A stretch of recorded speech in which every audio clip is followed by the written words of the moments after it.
அனைவருக்கும் என்னுடைய வணக்கத்தை தெரிவித்துக் கொள்கிறேன். ஓகே, ஸோ என்னோட பேர் பாலாஜி. ஓகே, ஸோ நான் பிஎஸ்என்எல்ல ஜூனியர் இன்ஜினியரா ஒர்க் பண்ணிட்டு இருக்கேன். ஓகே, ஸோ இதுக்கு முன்னாடி பாத்தீங்கன்னா ஒரு 17 வருஷத்துக்கு முன்னாடி 2009 அந்த வருஷம் பாத்தீங்கன்னா நான் பிஇ முடிச்சது இங்கதான் பக்கத்துல தந்தை பெரியார் இன்ஜினியரிங் காலேஜ் இருக்கு இல்லையா, அங்கதான் எலக்ட்ரானிக்ஸ் அண்ட் கம்யூனிகேஷன் இன்ஜினியரிங் டிபார்ட்மெண்ட்ல பிஇ முடிச்சுட்டு உடனே முதல்ல நம்முடைய பாலிடெக்னிக்ல தான் பார்ட் டைம் லெக்சரரா ஜாயின் பண்ணி ஒர்க் பண்ணிட்டு இருந்தேன். அதுக்கு பிறகு எம்இ முடிச்சுட்டு பல காலேஜஸ்ல ஒர்க் பண்ணிட்டு 2017 பிஎஸ்என்எல்ல ஜேஇ எக்ஸாம் எழுதி கிளியர் பண்ணி இப்போ ஜேஇயா ஒர்க் பண்ணிட்டு இருக்கேன். ஸோ இன்னைக்கு உங்ககிட்ட சில விஷயங்களை ஷேர் பண்ணலாம் அப்படின்ற மாதிரி வந்திருக்கேன். இன்னைக்கு என்னுடைய ஸ்பீச்சோடைய டைட்டில் பாத்தீங்கன்னா சீக்ரெட்ஸ் ஆஃப் சக்சஸ். சக்சஸ்னா என்னப்பா? What is success? வெற்றி. சீக்ரெட்னா ரகசியம். ஆனா இதுல ஒரு ரகசியமும் இல்லை, டைட்டில் தான் அப்படி வச்சிருக்குமா தவிர ஆக்சுவலா இத ஸ்டெப்ஸ் டு சக்சஸ் தான் டைட்டில் வச்சிருக்கணும். கொஞ்சம் அட்ராக்டிவா இருக்கட்டுமே தான் சீக்ரெட் ஆஃப் சக்சஸ் அப்படின்னு வச்சிருக்கோம். ஓகே, சரி, முதல்ல இதோடைய கன்க்ளூஷனுக்கு போயிடுவோம். இப்போ இன்ட்ரடக்ஷன் ஒண்ணு கொடுக்கல, ஆனா அதுக்குள்ள எங்க போறேன்? கன்க்ளூஷனுக்கு போயிடுறேன். ஏன்னா கன்க்ளூஷனுக்கு போயிட்டு வந்தாதான் இன்னும் கொஞ்சம் இன்ட்ரெஸ்டிங்கா இருக்கும் அப்படிங்கிறது என்னுடைய கருத்து. என்ன கன்க்ளூஷன்? இந்த ஸ்பீச் இன்னொரு 45 மினிட்ஸ் போகும். இந்த ஸ்பீச் கேட்டு நீங்க முடிச்ச பிறகு நான் இதுல சொல்லியிருக்கக்கூடிய அனைத்து விஷயங்களையும் நீங்க சரியா ஃபாலோ பண்ணீங்கன்னா உங்களுடைய 40வது வயதில் நீங்க 1 கோடிக்கு சொத்து வச்சிருப்பீங்க. At the age of 40 you will be having a wealth of 1 crore. அப்படி 1 கோடி சொத்து உங்களால சேர்க்க முடியல, அதாவது நான் சொன்னதாத்தையும் ஃபாலோ பண்ணிட்டீங்க, ஆனாலும் நீங்க 40 வயசுல கோடீஸ்வரன் ஆகல அப்படின்னா அந்த டைம்ல என்னோட கான்டாக்ட் நம்பர்லாம் தரேன், என்ன பாருங்க. நான் சொன்னதை செஞ்சோம் நீங்க கோடீஸ்வரன் ஆகலன்னா அந்த டைம்ல 1 கோடி நான் உங்களுக்கு தரேன். உறுதியா? சோ அப்ப நீங்க அடுத்து வரக்கூடிய இந்த 45 நிமிஷத்தை நான் என்ன சொல்ல போறேங்கிறத தெளிவா கேட்டு அடுத்த 20 வருஷத்துக்கு உங்க வாழ்க்கையில இதை ஃபாலோ பண்ணீங்கன்னா டெஃபினட்டா நீங்க கோடீஸ்வரன் ஆவது உறுதி. இது பாயிண்ட் நம்பர் 1. 40 வயசுக்கு மேல நீங்க வேலைக்கே போக வேணாம். நீங்க ரிலாக்ஸா உட்காந்துட்டு ஃபேமிலியோட டைம் ஸ்பெண்ட் பண்ணிட்டு என்ஜாய் பண்ணிட்டு இருக்கலாம். மாதம் உங்களுக்கான வருமானம் வந்துகிட்டு இருக்கும். 65 வயசுக்கு அப்புறம், 65 வயசுக்கு அப்புறம், அதாவது 40ல இருந்து 65 வேலைக்கு போக வேணாம். 65 வயசுக்கு அப்புறம் பாத்தீங்கன்னா உங்ககிட்ட 4.5 கோடிக்கு சொத்து இருக்கும். ஓகே சார், ஏதோ இந்த ஆம்பே மாதிரி ஏதோ ப்ராடக்ட் விற்கிறதுக்கு இந்த சதுரங்க வேட்டை படம் பாத்தீங்களா? அதுல நம்ம எதுக்கு வந்திருக்கோம்? வாழ்க்கையில ஜெயிக்க வந்திருக்கோம் அப்படிங்கிற மாதிரி ஏதோ ஒண்ணு ஏமாத்து வேலை பண்ண வந்திருக்கிறாரு அப்படின்னு நீங்க நினைக்கிறதுக்கு நிறைய வாய்ப்பு இருக்கு. ஆனா இந்த செஷன் முடிஞ்ச பிறகு உங்களுடைய ஃபீட்பேக்கை நீங்க என்கிட்ட ஷேர் பண்ணுங்க. சரியா? சரி, முதல்ல ஃபர்ஸ்ட் ஸ்லைடு போடுமா. வாழ்க வளமுடன், வாழ்க வளமுடன். சோ இந்த வாழ்க வளமுடன் அப்படிங்கிறது என்னன்னா ஒரு வாழ்த்து. இப்போ நான் உங்களை பார்த்து வாழ்க வளமுடன் அப்படின்னு வாழ்த்துறேன்னு வச்சுக்கோங்க. ஓகே, நீங்க உங்களுடைய வாழ்க்கையில் அனைத்து வளங்களையும் பெற்று நன்றாக வாழ வேண்டும் என்று நான் விருப்பப்படுகிறேன், அதை நான் உங்களுக்கு வாழ்த்துகிறேன் அர்த்தம். ஆனா நான் வாழ்த்துறதுனால மட்டும் நீங்க வளமுடன் வாழ்ந்துட முடியாது. உங்களுக்குன்னு சில குவாலிட்டிஸ் இருக்கணும். அந்த குவாலிட்டிஸ் எல்லாம் உங்ககிட்ட இருந்துச்சுன்னா நீங்க டெஃபினட்டா வளமுடன் வாழ்வீங்க. அதுல எந்த டவுட்டும் கிடையாது. என்னென்ன குவாலிட்டிஸ்? முதல்ல இந்த வாழ்க வளமுடன் என்ற சொற்றொடரை மனவளக்கலையை உருவாக்கிய வேதாத்ரி மகரிஷி பிரபலப்படுத்தினார். சோ மகரிஷி அவர்கள் தான் இந்த வாழ்க வளமுடன் அப்படிங்கிற வார்த்தையை ஆரம்பிச்சாரு. அதுக்கப்புறம் அது ரொம்ப ஃபேமஸ் ஆயிடுச்சு. நிறைய பேர் அதை பயன்படுத்த ஆரம்பிச்சாங்க. அவரது மாணவர்களும் மனவளக்கலை மன்றத்தை சேர்ந்தவர்களும் இந்த வாழ்த்தை பயன்படுத்துகின்றார்கள். அடுத்தது, வாழ்க்கை என்றால் என்ன? அடிக்கடி இந்த மாதிரி கேள்விகள் கேட்பேன். சரியா பதில் சொல்றவங்களுக்கு ஒரு சின்ன கிஃப்ட் கிடைக்கும். வாழ்க்கை கேள்வி கேட்டு முடிச்சோன்னா முதல்ல யார் எந்திரிச்சு நிக்கிறீங்களோ பதில் சொல்ல வாய்ப்பு கிடைக்கும். பதில் சொன்னீங்கன்னா சின்ன கிஃப்ட் ஒன்று கிடைக்கும், ஒரு பேனா கொடுப்பேன். வாழ்க்கையில என்னப்பா, ஏன்னா எனக்கு டைம் இல்லை, கொஞ்சம் ஃபாஸ்டா போலாம். வாழ்க்கையில என்ன யார் சொல்றீங்க? வாழ்க்கைனா என்ன? அங்க உட்காந்துல பேசக்கூடாது. பதில் சொல்றவங்க எந்திரிச்சு நில்லுங்க, பதில் சொல்லுங்க. விடை சரியா இருந்தா கிஃப்ட் கிடைக்கும். மாணவர்கள் பதில் சொல்லலாம், ஆசிரியர்களும் பதில் சொல்லலாம். வாழ்க்கைனா என்ன? வாழ்க்கை என்றால் என்ன?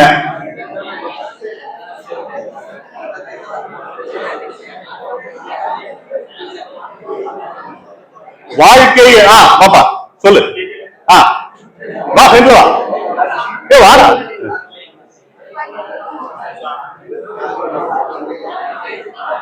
சொல்லு சீக்கிரம். கிளாப் பண்ணு. வாழ்த்துக்கள் தம்பி. பேருங்கப்பா. டெல்லி கணேஷ். வாழ்த்துக்கள் வாழ்த்துக்கள், வாழ்க வளமுடன். சூப்பரான நெத்தியடி பதில்.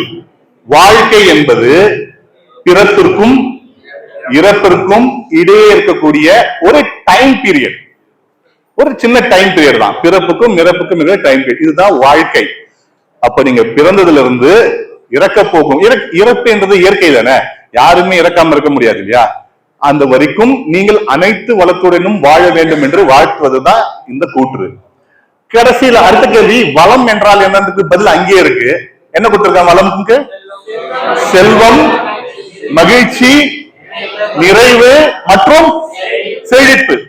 சோ இந்த 4 விஷயங்களையும் கொண்டு நீங்க வாழ்க்கை முழுவதும் வாழ்ந்தீர்கள் என்றால், நான் கூறிய அந்த வாழ்த்து வாழ்க வளமுடன் சொன்னது உங்களுக்கு ரீச் ஆயிடுச்சு, அது எக்ஸிக்யூட் ஆயிடுச்சுன்னு அர்த்தம். அப்போ எக்ஸிக்யூட் ஆகணுமா ஆகக்கூடாதான்றது யார்கிட்ட இருக்குன்னா உங்ககிட்ட தான் இருக்கு. நான் வாழ்த்து சொல்லிட்டேன்பா, என்கிட்ட வாழ்த்து டெலிவரி பண்ணிட்டேன். ஆனா உங்ககிட்ட அது ரீச் ஆகி அது உங்களுக்கு வேலை செய்யணுமா செய்யக்கூடாதுன்றது யார்கிட்ட இருக்கு? உங்ககிட்ட இருக்கு. உங்ககிட்ட சில குவாலிட்டிஸ் இருக்கணும். என்னென்ன குவாலிட்டிஸ்ங்கிறத இப்ப லிஸ்ட் பண்றேன். அடுத்த சைட் போடு. என்னது? அன்பு. முதல் குவாலிட்டி. எல்லார்கிட்டயும் என்ன இருக்கணும்? அன்பு இருக்கணும். ஃபர்ஸ்ட் பாத்தீங்கன்னா என்ன லைன் கொடுத்திருக்கிறேன்? அன்பே சிவம் என்பதின் பொருள் என்னது?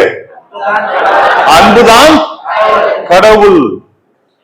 கடவுள் அப்படிங்கிற ஒரு சக்திங்கிறது என்ன அப்படின்னா வேற ஒண்ணும் இல்ல, அன்புதான். அன்பு. உங்கள் உள்ளம் முழுவதும் அன்பால் நிறைந்திருக்க வேண்டும். இந்த அன்புங்கிற ஒரு விஷயம் வந்துடுச்சுன்னா அந்த இடத்துல பாத்தீங்கன்னா கெட்ட விஷயங்கள் எதுவுமே இருக்காது. ஃபார் எக்ஸாம்பிள், பொறாமை நல்ல விஷயமா கெட்ட விஷயமா? கெட்ட விஷயம். அவன் பைக் வாங்கிட்டான், நானும் பைக் வாங்கணும். ஐயோ அவன் போன் வாங்கிட்டான், நானும் போன் வாங்கணும். அவன் நகை வாங்கிட்டான், நானும் நகை வாங்கணும். அவன் வீடு வாங்கிட்டான், நானும் வீடு வாங்கணும். அவனுக்கு கவர்மெண்ட் ஜாப் கிடைச்சிச்சு, ஐயோ கிடைச்சிச்சு அவனுக்கு, நமக்கு கிடைக்கலையே. இதெல்லாம் என்னது? பொறாமை. அன்புங்கிற விஷயம் உள்ள வந்ததுன்னா கவனிங்க கவனிங்க, ஒரு இருட்டு ரூம் ஃபுல்லா டார்க்கா இருக்கு, ஃபுல்லா உள்ள போனா ஒரே கருப்பா இருட்டா இருக்கு. உள்ள போயிட்டு ஒரே ஒரு கேண்டில கொளுத்தி வச்சோன்னு வச்சுங்க, அந்த ரூம் என்ன ஆகும்? வெளிச்சம். வெளிச்சம் பிரகாசமாகன்றதை தாண்டி அந்த இருள் என்ன ஆயிட்டு இருக்கும்? விலகி போயிடும். அந்த கருப்பா டார்க்கா இருந்த ரூம் என்ன ஆகும்னா ஒரே ஒரு சின்ன கேண்டில் அங்க ஏற்றி வச்சீங்கன்னா அந்த கருப்பான இருள் போயிடும், என்ன வந்துடும்? வெளிச்சம் வந்துடும். அன்பு அப்படிதான். அன்புங்கிற விஷயம் உங்களுக்குள்ள இருந்ததுன்னா அந்த கெட்ட விஷயங்கள், இந்த பொறாமப்படுறது, ஒருத்தருடைய வாழ்க்கையை அழிக்க நினைக்கிறது, ஒருத்தனை கெடுக்க நினைக்கிறது, இந்த மாதிரியான எண்ணங்கள்லாம் உங்க மனசை விட்டு ஆட்டோமேட்டிக்கா போயிடும். சோ எந்த அளவுக்கு பாசிட்டிவான விஷயங்கள் உங்க உள்ளுக்குள்ள உள்ளங்கள்ல கொண்டு வரீங்களோ நெகட்டிவான விஷயம் நியூட்ரலைஸ் ஆயிடும். நீங்க இந்த எந்திரன் 2.0 படம் பார்த்திருப்பீங்க இல்லையா? அதுல பாத்தீங்கன்னா அவரு அந்த ஹிந்தி கார் ஒருத்தர் இருப்பாரு, யார் அவரு வில்லன்னு? அக்ஷய்குமார். அக்ஷய்குமார் அவருடைய ஆர்வம் பாத்தீங்கன்னா நெகட்டிவ் எனர்ஜி. அதை நீங்க நியூட்ரலைஸ் பண்ணணும்னா என்ன பண்ணுவாங்க? பாசிட்டிவ் எனர்ஜியை ஜெனரேட் பண்ணி அதை நியூட்ரலைஸ் பண்ணுவாங்க இல்லையா? அதே மாதிரி உங்க மனதில் இருக்கக்கூடிய கெட்ட விஷயங்களை ரிமூவ் பண்ணணும்னா இப்ப நான் அடுத்தடுத்தா சொல்ல போற இந்த நல்ல விஷயங்கள் எல்லாத்தையுமே உள்ளுக்குள்ள ஒன்னொன்னா கொண்டு வரும். அடுத்தது ஒரு திருக்குறள் கொடுத்திருக்கேன். என்ன திருக்குறள்? அன்பின் வழியது உயர் கிடையாது, உயிர்.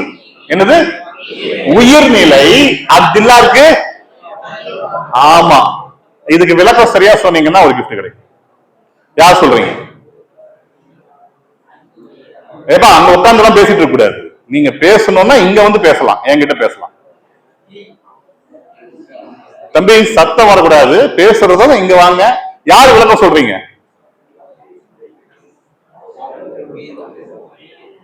வாங்கப்பா. பட் டைம் வேஸ்ட் பண்ணாதீங்க. தயவு செய்து யாராவது வாங்க, விளக்கம் சொல்லுங்க. யாருக்குமே தெரியாதா? சொல்லுங்கம்மா, பரவாயில்ல, தைரியமா சொல்லுங்க. அதாவது மேடை கவனிக்கணும். ஒரு வாய்ப்பு கிடைக்கும் போது அதை சிறப்பாக பயன்படுத்திக்கணும். ஒரு மேடை ஏறி ஒரு பதில் சொல்றதுக்கோ ஒரு பேச்சு பேசுறதுக்கோ உங்களுக்கு ஒரு வாய்ப்பு கிடைக்குதுன்னா ரொம்ப அபூர்வமான விஷயம். அதை அருமையா பயன்படுத்திக்கணும். தம்பி டெல்லி கணேஷ் அருமையா சொன்னார் பதில். அதே மாதிரி யாராவது இதுக்கான விளக்கத்தை கொஞ்சம் முன்ன பின்ன தப்பா இருந்தாலும் பரவாயில்ல, நான் கரெக்ட் பண்ணிக்கிறேன். Please don't waste time. சொல்றீங்களாமா? வாங்க. Very good. அன்பு இருக்கிறவங்க வந்து அவங்களோட உயிர் வந்து நிலையா இருக்கும் சார். அன்பு இல்லாதவங்களுக்கு வந்து இந்த உடம்பு வந்து எலும்பும் தோலும் மட்டும் போகும். ஓகே, ஒரு 80% கரெக்ட். வெரி குட்மா. உங்க பேரு? எடுத்துக்கமா. இந்த ப்ளூவா? இந்த ப்ளூவா? ஓகே, உங்க பேரு? நிவேதா. வாழ்த்துக்கள், வாழ்க வளமுடன். கவனிங்க, திருவள்ளுவர் அன்பை எதற்கு உதாரணமா சொல்றாருன்னு பாத்தீங்கன்னா, அன்பின் வழியது உயிர்நிலை. இப்ப ஒரு உடம்புக்குள்ள உயிர் இருக்குல்ல, உயிர் இருக்கா? உயிர் இருந்தா நம்மளால நடமாட முடியும். உயிர் போயிடுச்சுன்னா இது என்னது? டெட் பாடி, போனோம். அப்படிதானே? இந்த உடம்புக்குள்ள உயிர் இருக்குல்ல, உயிருக்கு நேரா அன்பை சொல்றாரு. அப்படி அன்பு இல்லாதவருக்கு, அது இல்லாதவருக்கு எலும்பு போர்த்தப்பட்ட வெறும் உடம்பு, எலும்புல தோல் போர்த்திய உடம்பு, அவ்வளவுதான். ஒரு எலும்பு இருக்கு, உள்ள எலும்பு கூட இருக்கு, ஸ்கெலட்டன் இருக்கு, அது மேல தோல் போத்தி இருக்கு, அதுல உயிர் இல்லைன்றாரு. உங்களுக்குள்ள அன்பு இல்லைன்னா என்ன இல்ல? உயிர் இல்ல. அப்போ எல்லாருடனும் அன்போடு பழக கத்துக்கணும். நம்மளை சுத்தி நிறைய சர்க்கிள் இருக்கும். எப்படி நீங்க படிச்சிருப்பீங்க, ஒரு அணு இருக்கு இல்லையா, ஆட்டம் இருக்குல்ல, ஆட்டமோட மத்தியில பாத்தீங்கன்னா நியூக்ளியஸ் இருக்கும். நியூக்ளியஸை சுத்தி டிஃபரெண்ட் ஆர்பிட்ஸ்ல எலக்ட்ரான்ஸ் என்ன பண்ணிட்டு இருக்கோம்? சுத்தி வந்துட்டு இருக்கோம். இந்த சென்டரா இருக்க நியூக்ளியஸ் தான் நம்மளை சுத்தி ஃபர்ஸ்ட் ஆர்பிட்ல யாரெல்லாம் இருப்பாங்க பாத்தீங்கன்னா, நம்ம அப்பா அம்மா இருப்பாங்க. திருமணம் முடிஞ்ச பிறகு நம்முடைய கணவன் அல்லது மனைவி இருப்பாங்க, நம்முடைய பிள்ளைகள் இருப்பாங்க. செகண்ட் சர்க்கிள் யார் இருப்பாங்க பாத்தீங்கன்னா, நம்மளுடைய கூட பிறந்தவர்கள், உறவினர்கள், அவங்க இருப்பாங்க. தேர்ட் சர்க்கிள் யார் இருப்பாங்க பாத்தீங்கன்னா, நம்மளோட ஒர்க் பண்ற கொலீக்ஸ், நண்பர்கள், அவங்க இருப்பாங்க. ஃபோர்த் சர்க்கிள்ல இந்த உலகத்தில் இருக்கக்கூடிய அனைத்து மனிதர்களும் இருக்க வேண்டும். இதுதான் பாத்தீங்கன்னா ஆர்பிட் ஆஃப் லவ். ஃபர்ஸ்ட் நம்ம சென்டரா இருக்கும், அடுத்தது first orbit, second orbit, third orbit. இந்த நியூக்ளியஸ் பக்கத்துல இருக்கிற ஆர்பிட்ல இருக்கக்கூடிய எலக்ட்ரானை ரிமூவ் பண்றது ரொம்ப கஷ்டம். ஏன்னா நியூக்ளியஸ் பாசிட்டிவ் சார்ஜ், எலக்ட்ரானுங்கிறது அட்ராக்ஷன் ரொம்ப டைட்டா இருக்கும். ஆனா வேலன்ஸ் ஷெல் ஈஸியா என்ன பண்ணிடலாம்? எலக்ட்ரானை ரிமூவ் பண்ணிடலாம். அந்த ஆர்பிட்ல கடைசியா 4வது ஆர்பிட் சொன்ன இல்லையா, அந்த உலகத்தில் கூட அனைத்து மனிதர்களும், அதுக்கு அடுத்து ஒரு சர்க்கிள் போட்டுங்க, இந்த உலகத்தில் உள்ள அனைத்து உயிர்களும். அதுக்கப்புறம் ஒரு சர்க்கிள் போட்டுங்க, இந்த உலகத்தில் இருக்கக்கூடிய அனைத்து தாவரங்களும். தாவரங்களுக்கும் உயிர் இருக்கு இல்லையா? இந்த உலகம் மனிதர்களுக்கு மட்டுமானது கிடையாது. இந்த உலகம் மனிதர்களுக்கானது, விலங்குகளுக்கானது, தாவரங்களுக்கானது. புரியுதா? ஒண்ணு இல்ல, சிம்பிளா ஒரு எக்ஸாம்பிள் சொல்றேன் பாருங்க. இந்த மரத்தெல்லாம் நம்ம ரொம்ப கேஷுவலா டீல் பண்றோம், மரம் செடி எல்லாம். சென்னையில ஐஐடி இருக்கு, சென்னையில மட்டும் இல்ல, நிறைய இந்தியால நிறைய இடத்துல இருக்குது. சென்னையில ஐஐடி மெட்ராஸ் இருக்கு, கேள்விப்பட்டிருக்கீங்களா? இந்தியன் இன்ஸ்டிடியூட் ஆஃப் டெக்னாலஜி கேள்விப்பட்டிருக்கீங்களா? அடையாறுல இருக்கு, அண்ணா யூனிவர்சிட்டிக்கு ஆப்போசிட்ல இருக்கும். அங்க உள்ள பாத்தீங்கன்னா ரூல்ஸ் எல்லாம் எப்படி இருக்குன்னு பாத்துங்க. அங்க உள்ளுக்குள்ள பெரிய ஃபாரஸ்ட் இருக்கு. ஒரு பக்கம் கேட்டு பாத்தீங்கன்னா அடையாறுல இருக்கும், இன்னொரு கேட்டு பாத்தீங்கன்னா தரமணியில இருக்கும், இன்னொரு கேட்டு பாத்தீங்கன்னா வேளச்சேரியில இருக்கும். அவ்வளவு பெரிய ஃபாரஸ்ட், அவ்வளவு பெரிய ஃபாரஸ்ட். அந்த ஃபாரஸ்ட் இருக்கக்கூடிய ஒவ்வொரு மரமும் ஒவ்வொரு செடியும் கணக்கெடுத்து வச்சிருக்காங்க. நீங்க அதை ஏதோ ஒரு காரணத்துக்காக அங்க ஒரு 5 மரத்தையோ 10 மரத்தையோ வெட்டணும்னா பெரிய ப்ரொசீஜர், ஒரு ஃபைல் ஒண்ணு போட்டு என்ன காரணத்துக்காக அந்த மரத்தை நீங்க வெட்டுறீங்க, என்ன பர்பஸ்க்காக, பல பேர் கொண்ட குழு கையெழுத்து போடணும். அது மட்டும் இல்லாம நீங்க ஆல்டர்னேட்டுக்கு அந்த மரத்தை வெட்டினதுக்காக என்ன பண்ணணும் தெரியுமா, செடி நடணும். அதே அளவுக்கு எத்தனை குவான்டிட்டிக்கு நீங்க மரம் வெட்டினீங்களோ அத்தனை செடி அங்க என்ன பண்ணி ஆகணும், நெட்டாகணும். அதுக்குள்ள வாகனங்கள் ஓட்டுவதற்கு தடை தெரியுமா. வாகனங்க அந்த பசங்க எல்லாம் சைக்கிள் தான் வச்சிருப்பாங்க, ஸ்டூடெண்ட்ஸ் கேம்பஸ்குள்ள சைக்கிள் தான் வச்சிருப்பாங்க. உள்ள அலோவ் பண்ற ஒரே வெஹிக்கிள் ஐஐடி வெஹிக்கிள் மட்டும்தான். அங்க உள்ள கேந்திர வித்யாலயா ஸ்கூல் இருக்கு, அந்த பசங்களை பிக்கப் டிராப் பண்றதுக்கு ஐஐடி பஸ்ஸே உள்ள வரும், அந்த பஸ் மட்டும் தான் அலோடு. ஏன்னா அது அந்த வண்டியிலிருந்து வெளியே இருக்கக்கூடிய புகை மாசின் காரணமாக அங்க இருக்கக்கூடிய பறவைகள், விலங்குகள், தாவரங்கள் இதெல்லாம் என்ன ஆயிடக்கூடாது, பாதிக்க கூடாது. அந்த அளவுக்கு இயற்கையின் மீது ரொம்ப அக்கறை கொண்ட ஒரு ஆர்கனைசேஷன் ஐஐடி பார்க்கப்படுது. புரியுதுங்களா? அப்ப எந்த அளவுக்கு அன்பை தாவரங்கள் மீதும் விலங்குகள் மீதும் காட்டுகிறார்கள் என்று பாருங்கள். புரியுதுங்களா? அன்புங்கிறது ரொம்ப முக்கியங்க. சிம்பிளா சொல்றேன், நம்ம வீட்டுல ஆன்லைன்ல எவ்வளவு விஷயம் ஆர்டர் பண்றோம். டோர் டெலிவரி பண்றதுக்கு ஒருத்தர் வராரு, வந்த உடனே அவரை சிரிச்ச முகத்தோட வாங்க சார் தேங்க்யூ கொடுங்க, தண்ணி குடிக்கிறீங்களா. யோசிச்சு பாருங்க, அவங்க எவ்வளவு வெயில சுத்துவாங்க, கையில வாட்டர் பாட்டில் வச்சிருப்பாங்க, காலியா இருக்கும். நம்மளால முடிஞ்ச சிறு அன்பு, அவர் யாருன்னு நமக்கு தெரியாது, இன்னைக்குதான் ஃபர்ஸ்ட் டைம் நமக்கு வராரு, நமக்கு டெலிவரி பண்றது அவருடைய ஜாப் ஒர்க். ஆனா நீங்க அவர் மேல ஒரு சிறு அன்பு காட்டலாம். வாங்க சார் தேங்க்யூ, வாங்க கொடுங்க சார், தண்ணி கொண்டு வரட்டுமா, தண்ணி குடிக்கிறீங்களா, ஒன்னும் குறைஞ்சு போயிடாத. புரியுதுங்களா? இப்படி ஒவ்வொருவரும் மீதும் நீங்கள் அன்பு காட்ட ஆரம்பிச்சிட்டீங்கன்னா உங்க மனசு இருக்கக்கூடிய கெட்ட விஷயம் அண்டவே அண்டாது. அவன் திறமைக்கு அவன் உழைப்புக்கு ஏற்ற பலன் தான் அவன் வாழ்ற வாழ்க்கை. அவன் வேலை வாங்கிட்டான், அவன் வீடு வாங்கிட்டான், அவன் கார் வாங்கிட்டான், அவன் நகை வாங்கிட்டான், அவன் போன் வாங்கிட்டான்னு ஒருத்தனை பார்த்து பொறாமப்படுறதுல பிரயோஜனமே இல்லை, தப்பு. எந்த ஒரு மனிதன் இன்னொரு மனிதன் நன்றாக சந்தோஷமாக வாழ்வதை பார்த்து சந்தோஷப்படுகிறானோ அவன் மனதில் இருள் இல்லை. ஒருத்த நல்லா வாழ்ந்த பார்த்த உடனே கைய போட்டு பிசைறான்னா அவன் மனசுல என்ன இருக்கு, இருள் இருக்கு. இதெல்லாம் நீங்க ஒழிச்சு கட்டணும். ஓகேவா? கடைசி அடுத்தது பாருங்க, இது திருக்குறள்ல சொல்லி இருக்குது, சைவ மதத்திலயும் சொல்லி இருக்குது, பைபிள்ல பாத்தீங்கன்னா 1 கொரிந்தியர் 13ஆம் அதிகாரம். இதுக்காக நீங்க பைபிள்லாம் போய் தேட தேவையில்லை, இப்ப நம்ம கையில எல்லாமே ஸ்மார்ட் போன் இருக்கு. சிம்பிளா 1 கொரிந்தியர் 13ஆம் அதிகாரம் போட்டீங்கன்னா பைபிள்ல பவுல் என்ன பண்றாரு, கொரிந்தியருக்கு லெட்டர் எழுதுறாரு. ஃபர்ஸ்ட் இதுல 13ஆம் அதிகாரத்துல அன்பை பத்தி சொல்றாரு. அன்புடைய குவாலிட்டி என்ன, அன்புடைய பெனிஃபிட்ஸ் என்ன, அது இருந்தா என்ன நடக்கும், அது இல்லைன்னா நடக்கும் போய் டீடைலா சொல்றாரு. நீங்க ஃப்ரீயா இருக்கும்போது அப்புறம் போய் படிங்க. கடைசியா பாத்தீங்கன்னா அன்பு என்பது அனைத்து மதங்களுக்கும் பொதுவான தத்துவம் அண்ட் மைய கருத்து. அனைத்து மதங்களுமே, இந்த சைவம் வைணவம் ரெண்டும் சேர்ந்தது இந்து மதம், கிறிஸ்துவ மதம், முஸ்லிம் மதம், இஸ்லாம் மதம், புத்திஸ்டம், ஜெயினிசம், எந்த மதத்தை எடுத்து பாருங்க அடிப்படை கருத்து அன்பாதார், அன்புதான் மையமே. அடுத்த ஸ்லைட். ரெண்டாவது, ஃபர்ஸ்ட் அன்பு. ஓகேவா? அன்பு உள்ள கொண்டு வந்துருங்க. நம்மளை சுத்தி இருக்கக்கூடிய எல்லா ஆர்பிட்ஸ்ல இருக்கக்கூடிய எல்லாரையுமே என்ன பண்ணணும், நம்ம அன்பு செலுத்த வேண்டும். ரெண்டாவது என்ன இருக்கணும், கருணை. அந்த 4 லைன் தெரியுதா, படிங்க.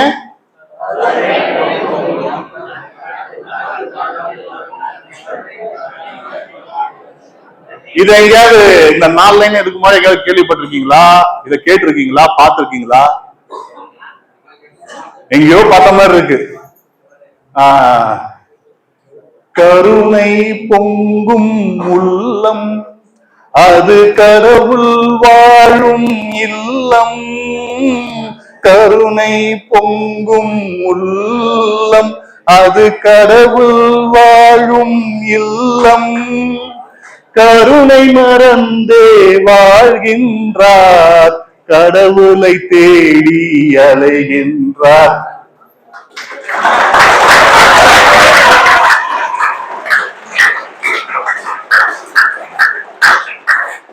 நன்றி நன்றி. இந்த கைத்தட்டலுக்கு சொந்தக்காரர் கவியரசு கண்ணதாசன். பாவம் மன்னிப்புன்னு ஒரு படத்துல என்ன பாட்டு இது? பாட்டு ஸ்டார்டிங் பல்லவி சொன்னீங்கன்னா பெண்ணு கிடைக்கும். யார் வேணா சொல்லலாம், ஆசிரியர்கள், மாணவர்கள்.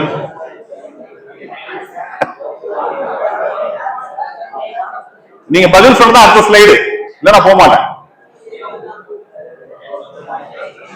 போன் எடுத்து கூகுள்ல பண்ண கூடாது. என்ன பாட்டு? கடவுள் இருக்கலாம் கிடையாது. படம் பேரு பாவ மன்னிப்பு.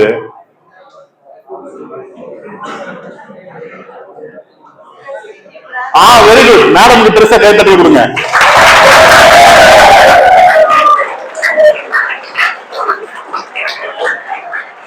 Super madam. மேடம் கரெக்டான பாடலை கண்டுபிடிச்சாங்க. சிலர் சிரிப்பார், சிலர் அழுவார், நான் சிரித்துக் கொண்டே அழுகிறேன், அழுது கொண்டே சிரிக்கிறேன். சூப்பரா கண்டுபிடிச்சாங்க மேடம். மேடம் வாழ்த்துக்கள். ஓகே, இப்ப இந்த கவனிங்க, கவனி கவனி கவனி. 1 கோடி வேணுமானவா? கவனிங்க. அதாவது ஒருத்தருடைய மனசுக்குள்ள கருணைங்கிற விஷயம் வந்துடுச்சுன்னா அது என்னன்னு சொல்றாரு கண்ணதாசன்? கருணை வந்துடுச்சுன்னா அது கடவுள் வாழும் இல்லம். ஆமா, நீங்க கருணை உங்க மனசுல வச்சிருக்கீங்க, கடவுள் எங்க இருந்தாலும் வந்து எங்க பண்ணிப்பாரு வந்து, ஆமா இங்க வந்து வீடு கட்டி உட்காந்துருவார், பர்மனண்டா உட்காந்துருவார். கடவுள் கருணை பொங்கும் உள்ளம். பொங்கும்னா எப்ப பொங்கும்? ஒரு விஷயம் எப்ப பொங்கும்? எப்ப ஒரு விஷயம் பொங்கும்? ஃபுல்ஃபில் ஆகணும். கவனிங்க, ஃபர்ஸ்ட் ஃபுல்ஃபில் ஆகணும். ஃபுல்ஃபில் ஆகி என்ன பண்ணணும்? ஓவர்ஃப்ளோ ஆகணும். ஃபுல்லா இருக்கிறது அரைகுறையா, பாதி இருக்கிறது, கால்வாசி இருக்கிறது கிடையாது. ஃபுல் ஆகணும். அப்புறம் என்ன ஆகணும்? ஓவர்ஃப்ளோ ஆகணும். ஓவர்ஃப்ளோ தான் பொங்குறது இல்லையா? அந்த கருணை உங்க மனசுக்குள்ள நிறைய இருக்கணும். அப்படி கருணை உங்க மனசுக்குள்ள பொங்கி வழியுதுன்னா அதுதான் கடவுள் வாழும் உள்ளம். இத புரியாம தெரியாம என்ன பண்றாங்க பல பேரு? கருணை மறந்துட்டு வாழறாங்க. வாழ்ந்துட்டு கடவுளை போய் தேடிட்டு இருக்கான். ஐயோ கடவுள் எங்க இருக்காரோ, மனசுல அமைதியிலேயே, மனச நிம்மதியிலேயே. எப்படி இருக்கும்? மனசுல கருணை இருந்து ஆட்டோமேட்டிக்கா கடவுள் உங்களை தேடி வரப்போறா. நீ தேடி போகவே தேவையில்லை. அப்ப இந்த கருணைங்கிற விஷயம் என்னது? இரக்கம், கருணை, இதெல்லாம் எதை காட்டுதுன்னா உன்கிட்ட இருக்கிற விஷயத்த உன்னால முடிந்த அளவுக்கு இல்லாதவர்களுக்கு கொடுத்து ஹெல்ப் பண்றது. ஒரு மனிதனுக்கு அத்தியாவசிய தேவையான உணவு, உடை, உறைவிடம், கூட கல்வி சேர்த்துங்க. கூட என்ன பண்ணுங்க? கல்வியும் சேர்த்துங்க. ஒரு மனிதன் பசியில இருக்கானா, அவனுக்கு என்ன பண்ணுங்க? 2 இட்லி வாங்கி கொடுங்க, 3 இட்லி வாங்கி கொடுங்க. நீங்க பாக்குறீங்க ஏதோ நம்மளால முடிஞ்சதுப்பா, நம்மளால அவனுக்கு பிரியாணி வாங்கி கொடுக்க முடியாது.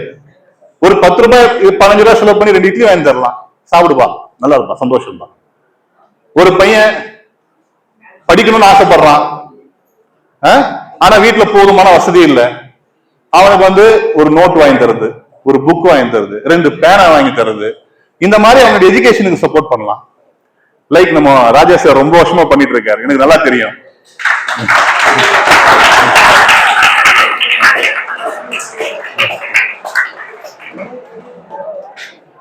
ஒருத்தர் குளிர்ல கஷ்டப்படுறாரு, ஒரு பெட்ஷீட்டோ சின்ன துண்டோ கொடுத்து இதை வச்சுங்க. அந்த மாதிரி நம்ம என்ன பண்ணணும்? ஒரு மனுஷன் கஷ்டப்படும் போது கைத்தட்டி சிரிக்கிறது இல்ல, நக்கல் நையாண்டி பண்றது இல்ல. நம்ம மனசுக்குள்ள இருக்க கருணை என்ன பண்ணணும்னா அவனுக்கு ஏதோ நம்மளால முடிஞ்ச ஒரு ஹெல்ப் பண்ணணும் அப்படிங்கிறது தான் அர்த்தம். அடுத்தது ஏழையின் சிரிப்பில் இருப்பா. இத வந்து அதிகமா பயன்படுத்தி சொன்னது யார்? இந்த வாக்கியத்தை, ஏழையின் சிரிப்பில் இறைவனை. இதை கேள்விப்பட்டிருக்கீங்களா? எந்திரிச்சு நின்று சொல்லணும். யாரா இருந்தாலும், எனக்கு உட்காந்து சொன்னீங்கன்னா யார் சொல்றீங்கன்னு தெரியாது. பாரதியாரா? இல்லம்மா, எம்ஜிஆர் இல்ல. எந்திரிச்சு நின்று சொல்லணும். பதில எந்திரிச்சு நின்று சொல்லணும். தம்பி டைம் வேஸ்ட் பண்ணாதீங்க. யாருக்கு தெரியாதா? கொஸ்டின் டீச்சர்ஸ்க்கு பாஸ் பண்ணிடலாமா? பாரதிதாசன் கிடையாது.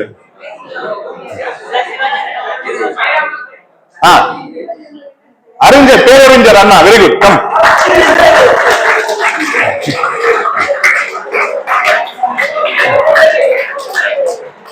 ஓகே, என்னப்பா பேரு? ஷாதிக். ஆமா, நீ பெரிய சாதனைகளை சாதிக்க என்னுடைய வாழ்த்துக்கள். எந்த கலர் வேணும்? எடுத்துக்க. வாழ்த்துக்கள், வாழ்த்துக்கள். ஓகே, கவனி கவனி கவனி கவனி. ஓகே, கவனிப்பா.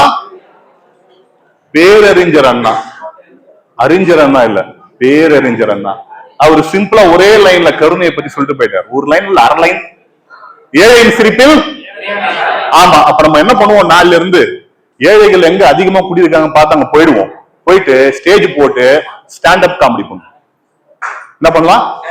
ஸ்டாண்ட் அப் காமெடி பண்ண என்ன பண்ணுவாங்க? ஏழைகள் சிரிப்பாங்க. அதுல என்ன பண்ணலாம்? இறைவனை அப்படி அர்த்தம் இல்லைன்னா ஒண்ணு பண்ணுவோமா? கீச்சு கீச்சு மூட்டுவோம், சிரிப்பாங்க. ஏழைகள் எங்கெல்லாம் இருக்காங்க தேடி போய் என்ன பண்ணுவோம்?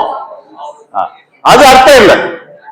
ஏழைகளை எப்போது சிரிக்க வைக்க முடியும்னா, இந்த மாதிரி வந்து நீங்க ஸ்டாண்ட் அப் காமெடி பண்ணியும் ஒரு அவங்களுக்கு கிச்சு கிச்சு மூட்டியோ சிரிக்க வைக்கிறது இல்லை. நம்மால் டெக்னிக்கலா யோசிப்பான். சார், இந்த லாஃபிங் கேஸ் இருக்குது கெமிஸ்ட்ரி லேப்ல, அதை கொண்டு போய் அந்த ஏரியா ஃபுல்லா கொசு மருந்து அடிக்கிற மாதிரி அடிச்சு விட்டோம்னா ஒட்டுமொத்த ஏழையை என்ன பண்ணுவாங்க? சிரிச்சிருவாங்க சார். அதுல ஏழையை கண்டுவிடலாம். அப்படி இல்ல அர்த்தம். ஏழைகள் அப்படின்னா அவங்க யாருன்னா, ஒரு மனிதனுக்கு அத்தியாவசியமா தேவைப்படக்கூடிய விஷயங்களையே பூர்த்தி செய்து கொள்ள முடியாமல் கஷ்டத்துல இருக்கிறவங்க. அப்ப அவங்களுக்கு எந்த வகையிலாவது நம்ம என்ன பண்ணணும்னா ஒரு ஹெல்ப் பண்ணீங்கன்னு வச்சுங்க. அப்ப அவங்க மனசு ஒரு மாதிரி குளிரும். அந்த மனசு வந்து, இந்த மகான் எனக்கு ஒரு வேளை சாப்பாடை கொடுத்தாண்டா, அந்த வயிறு நிறையும் போது அவன் மனம் நிறையும். அவன் முகத்துல ஒரு சிறு சிரிப்பை பார்க்க முடியும். அதுதான் கடவுள்ன்ற. அதுதான் கடவுள். அப்போ கருணை, இரக்கம் ரெண்டும் ஒரே விஷயம் தான். இப்போ முதல்ல அன்பு இருக்கணும், ரெண்டாவது என்ன இருக்கணும்? கருணை இருந்தா ஆட்டோமேட்டிக்கா யார் உள்ள உட்காந்துக்குவா? கடவுள் உள்ள வந்து உட்காந்துக்கிறாரு. ரைட்டா? அடுத்த சைடு. இது என்னப்பா? பணிவு. பணிவு இன்னைக்கு நிறைய பேர்கிட்ட ஷார்டேஜா இருக்கிற விஷயம் இது ஒண்ணு. பணிவு, தாழ்ச்சி. இப்ப சார் சொன்னார் இல்லையா, அருமையா போன செக்ஷன்ல, தன்னைத்தான் தாழ்த்திக் கொள்பவன் உயர்த்தப்படுவான், தன்னைத்தான் உயர்த்திக் கொள்பவன் தாழ்த்தப்படுவான். நான் பெரிய ஆளுங்க, எனக்கு எல்லாம் தெரியுங்க, நான் இவருங்க, நான் அவருங்க அப்படின்னு தற்பெருமை பேசிக்கிட்டு திரியறது கிடையாது பணிவுங்கிறது. நமக்கு 1000 விஷயம் தெரிஞ்சிருந்தா கூட அதை பத்தி யாராவது நம்ம கிட்ட பேச வராங்க, சொல்ல வராங்கன்னா அதை பத்தி நமக்கு எதுவுமே தெரியாத மாதிரி அவங்களுக்கான ஒரு ஸ்பேஸ் கொடுத்து சொல்லுங்க அப்படிங்களா, சரிங்க, ரைட், ஓகே. அந்த தாழ்ச்சி, அந்த பணிவு, அதை பத்தி தெய்வ புலவர் என்ன சொல்றாரு? பணிவுடையன் இன்சொலன் ஆதல் ஒருவருக்கு அணியல்ல மற்ற பிற. யார் விளக்கம் சொல்றீங்க? வாங்க. என்ன பார்த்தோம்? வாங்கம்மா, யாரும் வாங்க, டக்கு வாங்க. ஏன்னா நீங்க சீக்கிரம் வந்தீங்கன்னா சீக்கிரம் செக்ஷன் முடிச்சிடலாம். லஞ்ச் லேட் ஆகும்பா, லஞ்ச் லேட் ஆயிடும். சீக்கிரம் வாங்க தம்பி. நான் இங்க போட்டிருக்க குரல் எல்லாமே நீங்க சிறு வயதுல இருந்து 10th வரைக்கும் படிச்ச பொருள் தான், புதுசா எதுவும் கொண்டு வந்தில்ல. யாரும் வாங்க, டக்குனு வாங்க, வாங்கப்பா. தப்பா பரவாயில்ல, அட்ஜஸ்ட் பண்ணிக்கலாம், கரெக்ட் பண்ணிக்கலாம், வாங்க. கேர்ள்ஸ் என்ன சொல்லுங்கம்மா? பணிவுடையன் இன்சொலன் ஆதல் ஒருவருக்கு அணியல்ல மற்ற பிற. மீண்டும் கணேஷ் அத சொல்லு சொல்லு சொல்லு சொல்லு.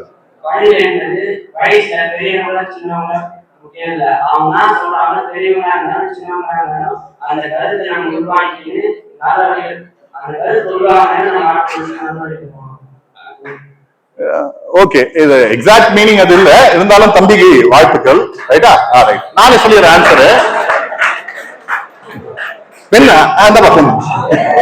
இல்ல, இது என்னன்னா பதில் சரியா சொல்றாங்களா தவறா சொல்றாங்களா எனக்கு என்னன்னா, எந்திரிச்சு வந்து ஒரு வாலண்டியரா வந்து நான் ஆன்சர் சொல்ல ட்ரை பண்றாங்கல்ல, அதுக்கான அப்ரிசியேஷன் நம்ம கண்டிப்பா கொடுத்தாகணும். வாழ்த்துக்கள்.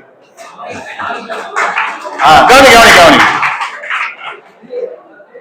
பணிவுடையன் அப்படின்னா பணிவான குணமுடையவன் அர்த்தம். இன்சொலன் அப்படின்னா இனிமையான சொற்களை பேசுகிறவன் அப்படின்னு அர்த்தம். இந்த ரெண்டு விஷயமும் கடவுள் என்ன சொல்றாரு, சார் தெய்வப்புலவர் என்ன சொல்றாரு, திருவள்ளுவர், நீங்க வந்து செயின் போட்டிருக்கீங்க, நெக்லஸ் போட்டிருக்கீங்க, பிரேஸ்லெட் போட்டிருக்கீங்க, கால்ல கேர்ள்ஸ் வந்து கொலுசு போட்டிருக்கீங்க, கையில வாட்ச் கட்டிருக்கீங்க, இதெல்லாம் என்னது அணிகலன்கள், அப்படிதானே? இந்த ஆபரணங்கள், இந்த அணிகலன்லாம் ஒருத்தனுக்கு அழகில்ல. எதுதான் சொல்றாரு, இந்த பணிவும் இன்சொல்லும் தான் ஒருத்தருக்கு அழகான ஆபரணங்கள் அப்படின்றாரு. புரியுதா? பணிவை பத்தி அருமையா சொல்லியிருக்கிறார். அடுத்தது, இயேசு தன்னுடைய சீடர்களின் கால்களை கழுவியது பணிவு மற்றும் சேவை மனப்பான்மைக்கு சிறந்த எடுத்துக்காட்டாகும். கவனிங்க, இந்த உலகத்துல பல மகான்கள் பிறந்து ஒரு மனிதன் எப்படி ஒரு வாழ்க்கையை வாழ வேண்டும் என்றதை வாழ்ந்து காட்டி போதித்து காட்டி சென்றிருக்கிறார்கள். அதுல நிறைய பேர் இருக்காங்க. இயேசு இருக்கிறாரு, புத்தர் இருக்காரு, மகாவீரர் இருக்காரு, நபிகள் இருக்காரு. இவங்கெல்லாம் மகான்கள். ஒரு மனுஷன் எப்படி அறத்துடனும் நெறியுடனும் வாழன்றத உபதேசித்து மட்டும் போகாம வாழ்ந்து காட்டிட்டும் போயிருக்காங்க. அதுல பணிவுக்கு இயேசுநாதர் என்ன ஒரு விஷயம் பண்றாரு பாருங்க. அவரு ஒரு குரு, சிஷ்யர்கள் இருக்காங்க. எப்பவுமே சிஷ்யர்கள் தான் குருக்கு என்ன பண்ணுவாங்க, பணிவிடை செய்வாங்க. அப்படிதானே கேள்விப்பட்டிருக்கோம். எந்த குருவாவது சிஷ்யர்களை உட்கார வச்சு காலை கழுவி பார்த்திருக்கீங்களா? அவரு பண்ணியிருக்காரு. அப்போ நான் செய்வது போல நீங்களும் செய்யுங்க. அதாவது பணிவை இந்த அளவுக்கு காட்டியிருக்காரு. கவனிங்க, பேசாத தம்பி, கவனிங்க. பணிவு அது ரொம்ப முக்கியம் அப்படின்னு காட்டியிருக்காரு. சோ ஃபர்ஸ்ட் என்ன பாயிண்ட் சொன்னோம், எது முக்கியம் சொன்னோம்? அன்பு. ரெண்டாவது கருணை. மூணாவது பணிவு. நாலாவது என்னப்பா? என்னது? பொறுமை. இன்னைக்கு இதுவும் நிறைய பேர்கிட்ட இல்ல. என்ன இல்ல? பொறுமை இல்ல. வந்துட்டாண்டா மைக்க தூக்கிக்கிட்டு பேசிக்கிட்டே இருக்கான். எப்ப முடிப்பான்னு தெரியல. லஞ்சுக்கு வர டைம் ஆகுது, பிரேக் வர விட மாட்டாங்க. பொறுமை இல்ல. நிதானம், பொறுமை வாழ்க்கையில மிக முக்கியமான. கவனி தம்பி, உங்களுக்கு கஷ்டமா இருக்குன்னா நீங்க தாராளமா எந்திரிச்சு கிளாஸ்க்கு போயிடலாம், இல்ல வெளியே என்ன போயிடுங்க. ப்ளீஸ் இங்க டிஸ்டர்ப் பண்ணிட்டு இருக்காங்க யாரும். கவனிங்க, இந்த பொறுமைங்கிற விஷயம் பாத்தீங்கன்னா, அதுக்கும் பாத்தீங்கன்னா நம்மளுடைய திருவள்ளுவர் என்ன சொல்லியிருக்காரு பாருங்க. என்ன பத்திரிக்கை உள்ளது? அகழ்வாரை தாங்கும் நிலம் போல. ஆமா, இதுக்கு நீங்க கண்டிப்பா யாராவது கரெக்டான விளக்கம் கொடுத்தே ஆகணும். எனக்கு யார் வரீங்க? ஆமா, வெரி குட். ஆமா,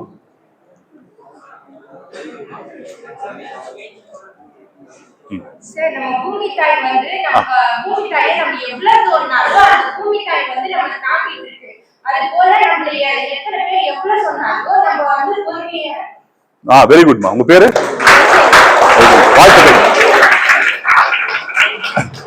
கவனிங்க, இந்த ஃபர்ஸ்ட் வார்த்தை அகழ்வாரை. இந்த அகழ்வாராய்ச்சி கேள்விப்பட்டிருக்கீங்களா? அகழ்வாராய்ச்சினா என்னன்னு? என்னது அகழ்வாராய்ச்சினா? பூமியை தோண்டி உள்ள வந்து, ஆமா, பலாயிரக்கணக்கான வருஷத்துக்கு முன்னாடி அங்க வந்து மக்கள் வாழ்ந்ததெல்லாம் இப்ப வந்து மூடிட்டு இருக்கோம் இல்லையா? சோ உள்ள தோண்டி போய் உள்ள என்ன இருக்கு, அவங்க பயன்படுத்தின பொருட்கள் என்ன, அவங்களுடைய நாகரிகங்கள் என்ன, அவங்களுடைய வழிபாட்டு முறைகள் என்ன, அவங்களுடைய பழக்க வழக்கங்கள் என்னன்றது அதை வச்சு கண்டுபிடிக்கிறது அகழ்வாராய்ச்சின்னு சொல்லுவோம். அப்படின்னா அந்த அகழ்வாரைனா தன்னை தோண்டுபவரை. இப்ப பூமியில நம்ம என்ன பண்றோம், பல விஷயங்களுக்காக பூமியை தோன்றோம் இல்லையா? ஆனா அந்த பூமி என்ன பண்ணுது, நம்மள இவன் கெடப்பாறுல குத்துறான்டா, மண்வெட்டியில வெட்டுறான்டா, இவனை தள்ளி விட்டுருவோம் அப்படின்னு பூமி கோவப்படுதா? நம்மள தாங்கிட்டு தானே இருக்கு. அதே மாதிரி நம்மள என்ன பண்ணுவாங்க, கோவப்படுத்துற மாதிரி பேசுவாங்க, டென்ஷன் ஆக ட்ரை பண்ணுவாங்க. நம்ம எல்லா இடத்துலயும் எப்படி இருக்கணும், கூலா இருக்கணும். நம்ம கேப்டன் தோனி இருக்காருல்ல, Mahendra Singh Dhoni, captain cool. Sir chasing போயிட்டு இருக்கு, பால் கம்மியா இருக்கு, ரன் அதிகமான பாத்துக்கலாம், சேஸ் பண்ணிட்டே வருவானுங்க, விக்கெட் கீப்பிங் நிற்பாரு. சார் அவங்க அடிச்சுடுவானுங்க போலது, பாத்துக்கலாம். கடைசி பால் வரைக்கும் கூலா இருப்பாரு. அவர் டென்ஷன் ஆகி நான் ரொம்ப ராரு, யாவது ஒரு மேட்ச்ல லைட்டா கோவப்பட்டுருவாரு தவிர கூலா இருப்பார். பொறுமை. வண்டியில போயிட்டே இருப்போம், குறுக்க எவனா சருன்னு வந்துருவான், அப்படியே ஆனா நம்ம என்ன பண்ணணும், கண்ட்ரோல் கண்ட்ரோல், ஆலிஸ்வெல் சொல்லிட்டு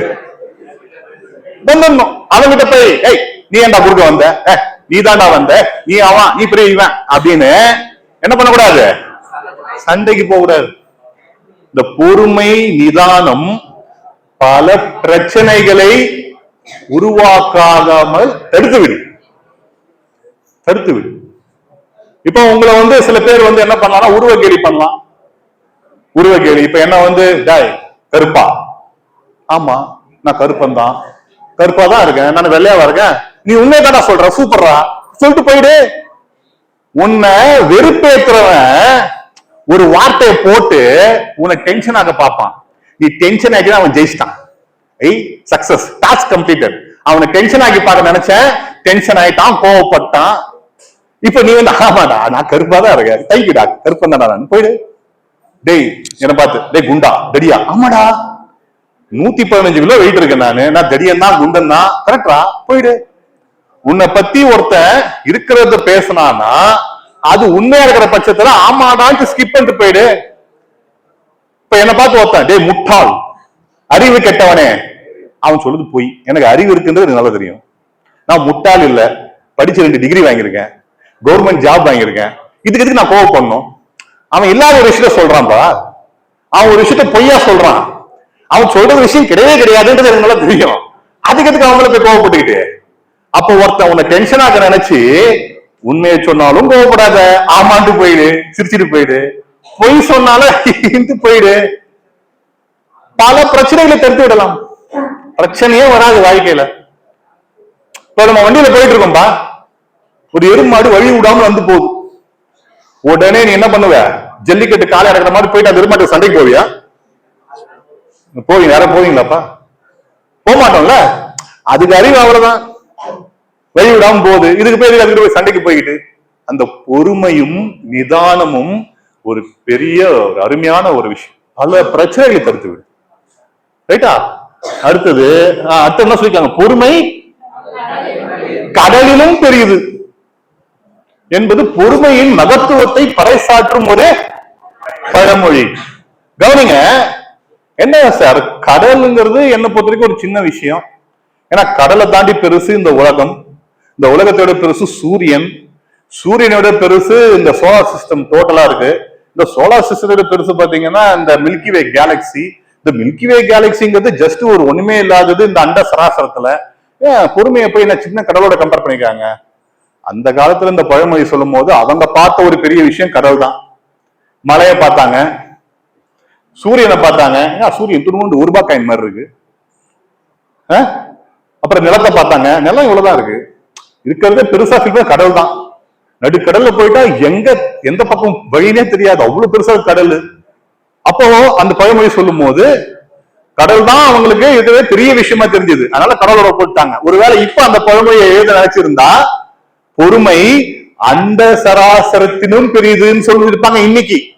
ஒருவேளை நாளைக்கு 200 வருஷம் கழிச்சு இந்த அண்ட சராசரம்ன்றதே ஒரு சின்ன புள்ளிதான், அதை தாண்டி ஒரு பெரிய விஷயம் இருக்குன்னா அதை கூட ஒப்பிட்டுக்க வேண்டியதான். சோ பொறுமைக்கு அதோடைய பெருமை, பொறுமையின் பெருமைக்கு அளவே கிடையாது. அடுத்த ஸ்லைட். அடுத்தது என்னது? ஒழுக்கம். கடைசி பாயிண்ட் தான் ஒழுக்கம். சோ ஃபர்ஸ்ட் என்ன சொன்னோம்? அன்பு. அனைவரின் மீதும் அன்பு செலுத்த வேண்டும், உள்ளுக்குள்ள அன்பு இருக்கணும். அன்பு உள்ள வந்துடுச்சுன்னா இருள் இருக்காது, கெட்ட விஷயங்கள் எதுவுமே இருக்காது, எல்லாம் வெளியே போயிடும். ரெண்டாவது என்ன சொன்னோம்? கருணை. கருணை பொங்கும் உள்ளம் அது கடவுள் வாழும் இல்லம். அடுத்தது பணிவு. பணிவுங்கதான் நம்மளுடைய ஆபரணங்களா இருக்கணும். நீங்க போட்டிருக்க செயினோ நெக்லஸோ பிரேஸ்லெட்டோ உங்களுடைய அணிகலன் கிடையாது. பணிவும் இனிமையான சொற்களை பேசுவதும் தான் உங்களுக்கு என்னது? அணிகலன். அடுத்தது பார்ப்போம், பொறுமை. பொறுமையின் பெருமைக்கு அளவே கிடையாது, பல பிரச்சனைகளை வரவிடாமல் தடுத்துவிடும். இது என்னது? ஒழுக்கம். ஒழுக்கம்க்கு இங்கிலீஷ்ல என்னப்பா? டிசிப்ளின். டிசிப்ளின். ஒழுக்கம்னா டிசிப்ளின். உங்களுக்கு வாழ்க்கையில டெவலப்மெண்ட் வேணுமா வேணாவா? டெவலப்மெண்ட் டி உங்க வாழ்க்கையில வேணும்னா டிசிப்ளின் டி அதுதான் ஃபர்ஸ்ட் வரணும். டிசிப்ளின் டி வந்துடுச்சுன்னா டெவலப்மெண்ட் டி என்ன ஆயிடும்? ஆட்டோமேட்டிக்கா வந்துடும். திருவள்ளுவர் என்ன சொல்லியிருக்காரு? ஆமா, யாரு விளக்க சொல்றீங்க? வாங்க. வாங்கப்பா வாங்க. ஏய், இது வந்து நம்ம சின்ன வயசுல இருந்து பல முறை படிச்ச திருக்குறள், எல்லாருக்குமே நல்லா அர்த்தம் தெரியும். வாங்கம்மா, யாரு வரீங்க? Girls, boys? வாப்பா, யாரா சும்மா டயர்டா இருக்கும் பண்ணியா? பாப்பா, வெரி குட்.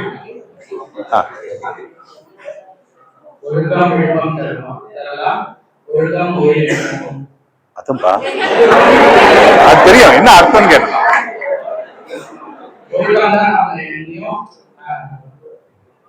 இந்த உயிரினும் ஓம்பப்படும்னா என்ன? உயிருக்கு வெரி குட். உங்க பேரு? சையத் ரஹ்மான். வாழ்த்துக்கள், வாழ்த்துக்கள். கவனிங்க, ஒழுக்கம் விழுப்பம் தரலாம். விழுப்பம்னா உயர்வு. என்னது? ஒழுக்கம் என்ன கொடுக்கும் சொல்றாரு? உயர்வை கொடுக்கும். அந்த அத்தகைய உயர்வை கொடுக்கக்கூடிய ஒரு ஒழுக்கத்தை நீங்கள் எதற்கு இணையாக என்ன வேண்டும்? உயிருக்கு இணையாக சொல்ல என்ன சொல்றாரு? உயிருக்கு மேல என்ன வேண்டும்ன்றார். புரியுதா? ஃபர்ஸ்ட் எங்க ஆரம்பிச்சது? அன்புல ஆரம்பிச்சது. அன்பு என்ன சொல்லிட்டாரு? அன்பு என்னன்னு சொன்னார் திருவள்ளுவர்? அன்பு அன்பின் வழி அது உயர்நிலை. அன்ப உயிருக்கு இணையா சொன்னாரு. அன்பு இருந்தா உயிர் இருக்கு, அன்பு இல்லைன்னா வெறும் எலும்பு மேல போத்த தோல் உடம்பு இருந்தாரு. இங்க ஒழுக்கத்தை பத்தி சொல்லும் போது உயிரினும் மேல அன்பு இஸ் ஈக்குவல் டு உங்க உயிர் என்ன, ஆனா ஒழுக்கம் உயிருக்கும் மேல. என்னது ஒழுக்கம் என்றால் என்ன? யார் சொல்றீங்க? ஒழுக்கம் என்றால் என்ன?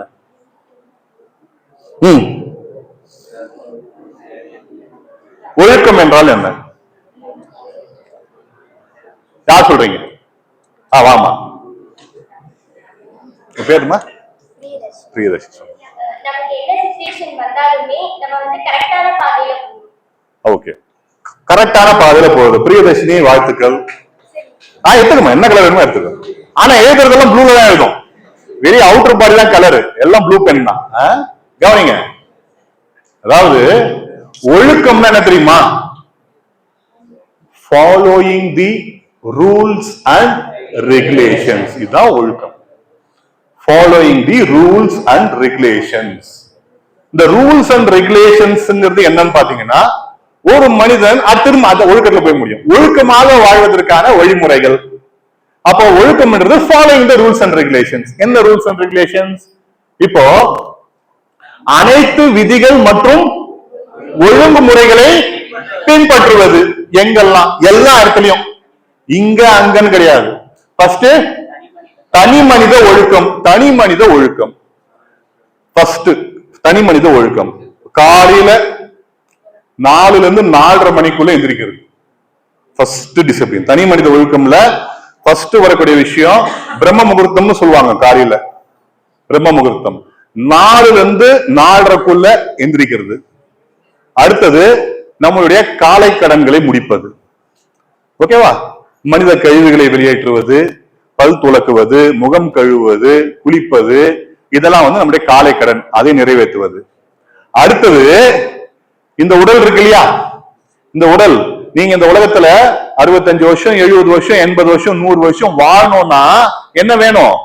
இந்த உடல் வேணும். இந்த மனம் தான் இந்த உடலை கண்ட்ரோல் செய்யுது. ஆனா இந்த உடல் இல்லைன்னா மனமுக்கு வேலை இல்லை.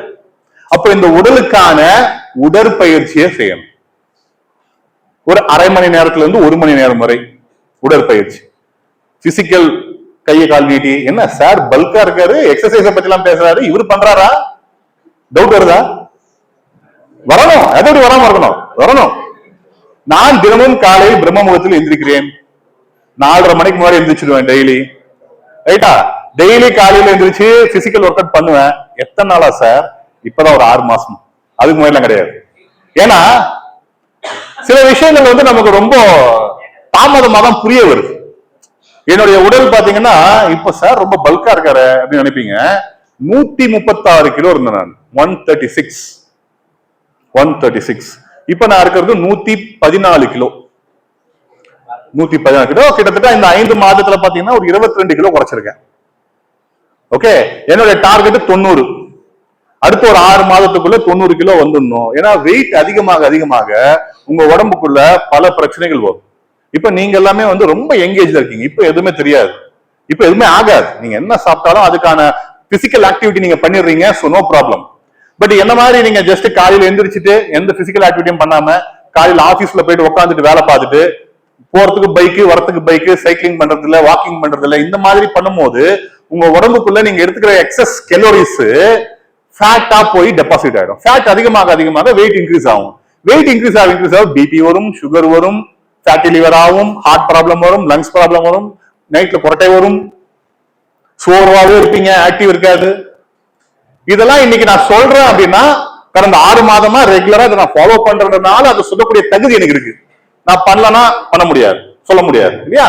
அப்ப காலையில எந்திரிச்சிட்டு சீக்கிரமா எந்திரிச்சிட்டு உங்களுடைய காலை கடன் எல்லாம் முடிச்சுட்டு உங்களுடைய பிசிக்கல் ஒர்க் அவுட், உடம்புக்கான ஆக்டிவிட்டிஸ் எல்லாம் பண்ணிட்டு அதன் பிறகு படிக்கிறது. இப்போ நீங்க வந்து உங்களுடைய பிரதான வேலை எஜுகேஷன் இல்லையா, படிக்கிறதுக்கு தான் வந்திருக்கீங்க. சோ அந்த டைம்ல பிரெயின் பாத்தீங்கன்னா ஃப்ரெஷ்ஷா இருக்கும், ஃப்ரெஷ்ஷா இருக்கும். அதாவது எந்த ஒரு பொருளும் பயன்படுத்த பயன்படுத்த தேய்மானம் ஆகும். கேள்விப்பட்டிருப்பீங்கல்ல? இப்ப வண்டியே வாங்குறோம், 5 வருஷம் 6 வருஷம் ஓட்டிக்கிட்டே இருக்கோம்னா வண்டி தேஞ்சிருது இல்லையா? ஆனா பயன்படுத்த பயன்படுத்த பவர் ஏறிக்கிட்டே போற ஒரு விஷயம் இருக்கு. என்ன தெரியுமா? எது? பிரெயின், மனித மூளை. நீங்க எந்த அளவுக்கு இதை பயன்படுத்துறீங்களோ அந்த அளவுக்கு அதுக்கு என்ன இன்க்ரீஸ் ஆகுது? பவர் இன்க்ரீஸ் ஆகும் போகுது. சோ காலையில தூங்கி எந்திரிச்சிட்டு பிசிக்கல் ஆக்டிவிட்டி எல்லாம் பண்ணி முடிச்சு உடம்பும் மனமும் தெளிவாக இருக்கும்போது அப்ப நீங்க உங்களுடைய படிப்புக்கான விஷயங்களை படிச்சீங்கன்னா ரொம்ப தெளிவா சீக்கிரமா உங்களால புரிஞ்சு படிக்க முடியும். தனி மனித ஒழுக்கத்துல இதெல்லாம் வருது. அடுத்தது பாத்தீங்கன்னா குடும்ப வாழ்வில் ஒழுக்கம். குடும்ப வாழ்வில் எல்லா விஷயங்களும் ஈச் அண்ட் எவ்ரி திங். சும்மா ஹோட்டல்ல வாங்கி சாப்பிடுறது, ஸ்விக்கி ஜொமேட்டோல ஆர்டர் போடுறது அப்படி இல்லாம முடிந்த வரை வீட்டுல சமைச்சு சாப்பிடுறது பழக்கம் வச்சு. சார் ஆர்டர் போட்டா வந்துட போகுது, எதுக்கு சமைச்சு சாப்பிடணும்? இந்த மாதிரி நிறைய விஷயங்கள் இருக்கு. Financial management. இப்ப குடும்பத்துக்கான வருமானத்துல இருந்து கவனிப்பா, தயவு செய்து டிஸ்டர்ப் பண்ணாதீங்க, ஃப்ரீயா வெளியே போயிடுங்க, நோ ப்ராப்ளம் ஃபார் மீ. கவனிங்க கவனிங்க கவனிங்க. அதே மாதிரி குடும்ப வாழ்வில் ஒழுக்கம் இருக்கணும். அடுத்தது பள்ளி, ஸ்கூலுக்கு போறோம். ஸ்கூல்ல சில set of rules and regulation இருக்குல்ல. ஃபர்ஸ்ட் ஸ்கூல்னா டைமுக்கு வரணும்.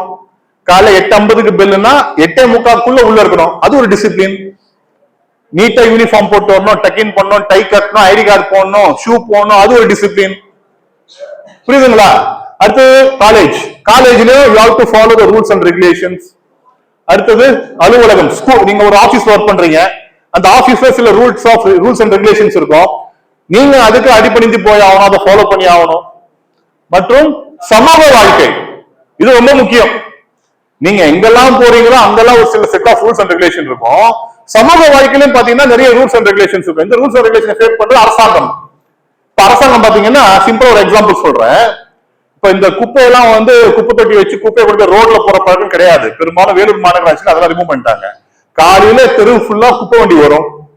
நீங்க வீட்டுல 2 டஸ்ட்பின் வச்சுக்கணும். காய்கறி வேஸ்ட், மக்கும் குப்பை எல்லாம் ஒண்ணுலயும், பிளாஸ்டிக் கவர், பேப்பர், மக்காத குப்பை எல்லாம் ஒண்ணுலயும் போட்டு தனித்தனியா கொண்டு போய் கொடுக்கணும். இது கவர்மெண்ட் ரூல்ஸ் போட்டுக்குன்னா நீங்க அந்த ரூல்ஸை ஃபாலோ பண்ணணும். நீங்க போயிட்டு காலையில குப்பை வர வரைக்கும் இது வந்து ஒரே ஸ்மெல் வருது, எறும்பு வருது, பூச்சி வருது, அப்படியே போகும்போது ரோட்ல தூக்கி போட்டு போயிடுவோம். நீ ஒருத்தம் போட்டினா அதை பார்த்து இன்னொருத்தம் போடுவான், அந்த குப்பை மேல ஃபார்ம் ஆயிடும். நீ காலையில குப்பை கலெக்ட் பண்ண வராங்கல்ல, அவங்க தனித்தனியா கொடுத்தீங்கன்னா மக்கும் குப்பையை தனியா, மக்காம் குப்பை தனியா கொண்டு போயிட்டு அது ப்ராப்பரா டிஸ்போஸ் பண்ணுவாங்க. மக்கும் குப்பையை வந்து உரமா யூஸ் பண்ணுவாங்க. புரியுதா? அதே மாதிரி பாத்தீங்கன்னா சிக்னல், போலீஸ்கார் மத்தியானம் இருக்க மாட்டாரு, ஆட்டோமேட்டிக் சிக்னல் போட்டு போயிடுவாங்க. சிசிடிவி கேமரா இல்ல, போலீஸும் இல்ல, ரெட் காட்டுது, யாருமே இல்லையா, யார் தெரிய போகுது, போயிடுவோம். நோ, போலீஸ் இருக்கா இல்ல, சிசிடிவி கேமரா இருக்காங்க இல்ல, யார் நம்மள பாக்குறாங்க இல்ல, கவர்மெண்ட் ரூல்ஸ் ரெட் போட்டா நிக்கணும், நான் கிரீன் வரைக்கும் வெயிட் பண்றேன், இல்ல எல்லோ பிளிங்க் ஆயிட்டு இருக்கா, நம்மளா பார்த்து போய்க்க வேண்டியதான், நான் ஃபாலோ பண்ற ரூல்ஸ் அப்படின்னு. ஒவ்வொரு விஷயத்திலும் தனி மனித ஒழுக்கம் இருக்கணும். தனி மனித ஒழுக்கம், டிசிப்ளின் ரொம்ப ரொம்ப ரொம்ப முக்கியம் வாழ்க்கையில. நீங்க கிட்டத்தட்ட சொல்லணும், சிம்பிளா சொல்லணும்னா, அன்னியன் படம் பாத்தீங்களா? அதுல அம்பின்னு ஒரு கேரக்டர் வரும். நமக்கெல்லாம் அந்த ஆளை பார்த்தா எரிச்சலா வரும்ல. ஒரு சிலருக்கு வரும். ஆனா அப்படிதான் இருக்கணும்ன்ற. I will strictly follow the rules and regulations அப்படிங்கிறது தான் ஒழுக்கம். புரியுதா? ஒருத்தர் வந்து நம்மள சொல்லி ஏப்பா ரூல்ஸ் இருக்கு, நீ ஏன் இப்படி பண்ற, இதை அப்படி மாத்திக்க. காலேஜுக்கு செல்போன் கொண்டு வரக்கூடாதுன்னு ரூல்ஸ், நீ ஏன்பா செல்போன் கொண்டு வரன்னு ஒருத்தர் கேட்கிற மாதிரி வச்சுக்க கூடாது. புரியுதாப்பா? அது வந்து நமக்கு வந்து ஒரு அவமானம், ஒரு ஒரு ஒரு நம்மள என்னடா இப்படி இன்சல்ட் பண்ணிட்டாங்களேன்னு நீங்க ஃபீல் பண்ண வேண்டிய அதுதான். இந்த டார்லிங் நம்ம வீடு இருக்கு இல்லையா, டார்லிங் நம்ம வீடு வேலூர்ல, அதை தாண்டி நேரா போகும்போது ஹரிஷ் ஃபுட் ஜோன் வரும் ரைட் சைடுல. ஹரிஷ் ஃபுட் ஜோன் தெரியுமா? ஒரு சிலருக்கு தெரிஞ்சிருக்கலாம். அந்த இடத்துல பாத்தீங்கன்னா இங்க இருந்து நேரா ராஜாவேட்டர் பக்கம் போற வண்டி போக கூடாது. நேர் ரோட்ல அவங்க லெப்ட் எடுத்து மாநகராட்சி பில்டிங் வழியா போயிட்டு அலங்கார தேட்டர் வழியா போயிட்டு அங்க ரைட் எடுத்து தீயணைப்புத்துறை அலுவலகம் வழியா வெளியே வந்து திருப்பதி தேவஸ்தானம் வழியா லெப்ட் எடுத்து வெளியே வரணும். இதுதான் ரூல்ஸ். அங்க போர்டு வச்சிருக்காங்க நோ என்ட்ரின்னு. நீங்க அங்க போய் நில்லுங்க, போலீஸ் நிக்கிறாரான்னு பாப்பாங்க. போலீஸ் நின்னாருன்னா லெப்ட் எடுத்து கம்முன்னு போயிடுவாங்க. இல்லன்னு வச்சுங்க அப்படியே ரைட் எடுத்து ஆப்போசிட்ல வண்டிங்க வந்துட்டு இருக்கோம். எவன் வந்தா எனக்கு என்ன, எனக்கு ஏன் அர்ஜென்ட், என்ன அர்ஜென்ட், எக்ஸ்ட்ரா 30 செகண்ட் ஆகுமா? இப்படி நேரா போறதுக்கும் இப்படி சுத்திட்டு போறதுக்கும் ஒரு 30 செகண்ட் எக்ஸ்ட்ரா ஆகுமா? தனி மனித ஒழுக்கம், தனி மனித சுதந்திரம் என்றது இன்னொருத்தர தொந்தரவு பண்ணாம வாழறது தான்.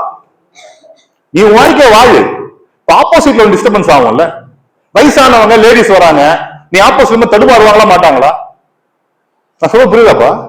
சின்ன சின்ன விஷயத்துல கூட ஒழுக்கம் ரொம்ப முக்கியம்பா. ஒழுக்கம் ரொம்ப ரொம்ப முக்கியம். இப்ப இந்த 5 விஷயத்தை ரிப்பீட் பண்ணுங்க. ஃபர்ஸ்ட் என்னது? அன்பு, கருணை, பணிவு, பொறுமை, ஒழுக்கம். இந்த 5 விஷயத்தையும் ரொம்ப ஸ்ட்ரிக்டா இன்னில இருந்து நீங்க எல்லாரும் ஃபாலோ பண்றீங்க. சின்ன விஷயமோ பெரிய விஷயமோ நான் கரெக்டா இதுதான் பார்ப்பேன். சொல்றவன் பூமர்னு சொல்லுவான், சொல்லிட்டு போறான். என்ன பார்த்து பூமர் அங்கிள் அப்படின்வாங்க. ஆமா சொல்லிக்க, நான் பூமர் தான். இப்ப நம்ம இந்த மாதிரியான இந்த வாழ்க வளமுடன் சோசியல் ஆக்டிவிட்டிஸ் எல்லாம் பேசணும், நம்மள சங்கி மங்கின்னுவாங்க. சொல்லிக்க, நான் சங்கி தான், நான் மங்கி தான். என்ன இப்போ நான் சொல்றது புரியுதுங்களா? நம்ம ஒரு டெவலப்மெண்ட் பாத்த நோக்கி போகும்போது நம்மள கிரிட்டிசைஸ் பண்றதுக்கு நிறைய பேர் காத்துட்டு இருப்பாங்க. ஏன் தெரியுமா? இவன் எங்க டெவலப்மெண்ட் ஆகி பெருசா போயிட போறான், இவனை நெகட்டிவா பேசி கீழே குச்சி விட்டு விட்டுருவோம் அப்படின்னு. ரஜினிகாந்த் அருமையா ஒரு கதை சொல்லியிருப்பாரு ஒரு மேடையில, எத்தனை பேருக்கு ஞாபகம் இருக்குன்னு தெரியல. நிறைய தவளைங்க இருந்துச்சான் ஒரு குட்டையில. அந்த தவளைங்கெல்லாம் அந்த குட்டையை தாண்டி மேல வரதுக்கு ட்ரை பண்ணிச்சான், ஏறி ஏறி. நிறைய தவளைங்க ட்ரை பண்ணிச்சான், பாதி தூரம் போயிட்டு முக்காவாசி தூரம் போயிட்டு கீழே கீழே கீழே விழுந்து இருந்துச்சான். ஏன்னா கீழே இருக்க தவளைகள்லாம் மேல போகும்போது விழுந்து போடாது, இங்க போறா இது பயமுத்திலே இருந்துச்சான். கீழே கீழே இருந்துச்சான். 2 தவளை மட்டும் சக்சஸ்ஃபுல்லா மேல ஏறி வந்துருச்சான். எப்படி அது ஜெயிச்சது மேல வந்து விசாரிச்சு பார்த்தா அந்த 2 தவளைக்கும் காது கேட்காதான். சொல்றோம் 1000 சொல்லுவான், நம்மள என்ன வேணா கிரிட்டிசைஸ் பண்ணுவான். ஏடா நீ இப்படி இருக்க, நீ ட்ரெயின்லயே இல்லடா, நீ அவுட் ஆஃப் ஃபார்ம்டா, நீ சும்மா அம்பி மாதிரி பேசிட்டு இருக்க, ரூல்ஸ் ராமானுஜனா நீ சொல்லிக்க,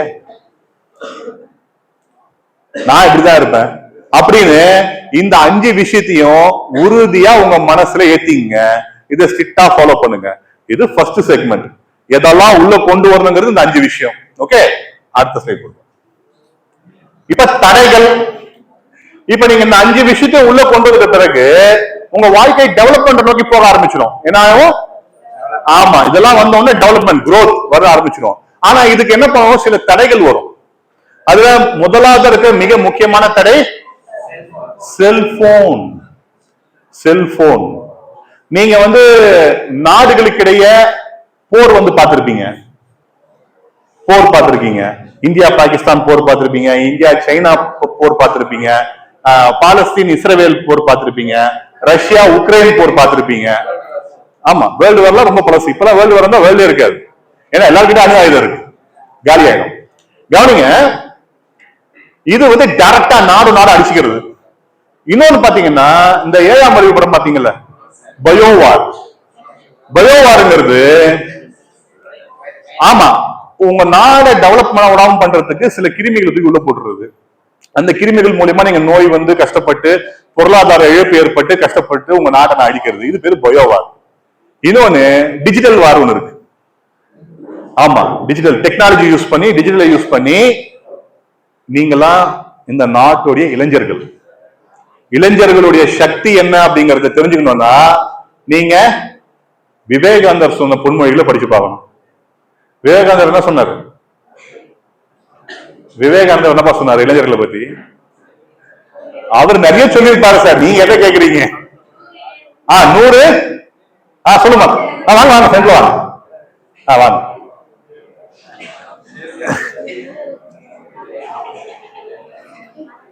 அவங்க பேருமா? ஜெயசித்ரா. இந்தம்மா சொல்லுங்க.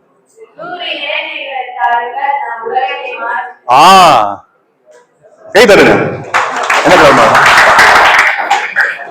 வாழ்த்துக்கள் வாழ்த்துக்கள். இளைஞர்களுடைய சக்தி என்ன, அவங்களுடைய பவர் என்னங்கிறத விவேகானந்தர் மிக சிறப்பா சொல்லியிருக்கிறார்.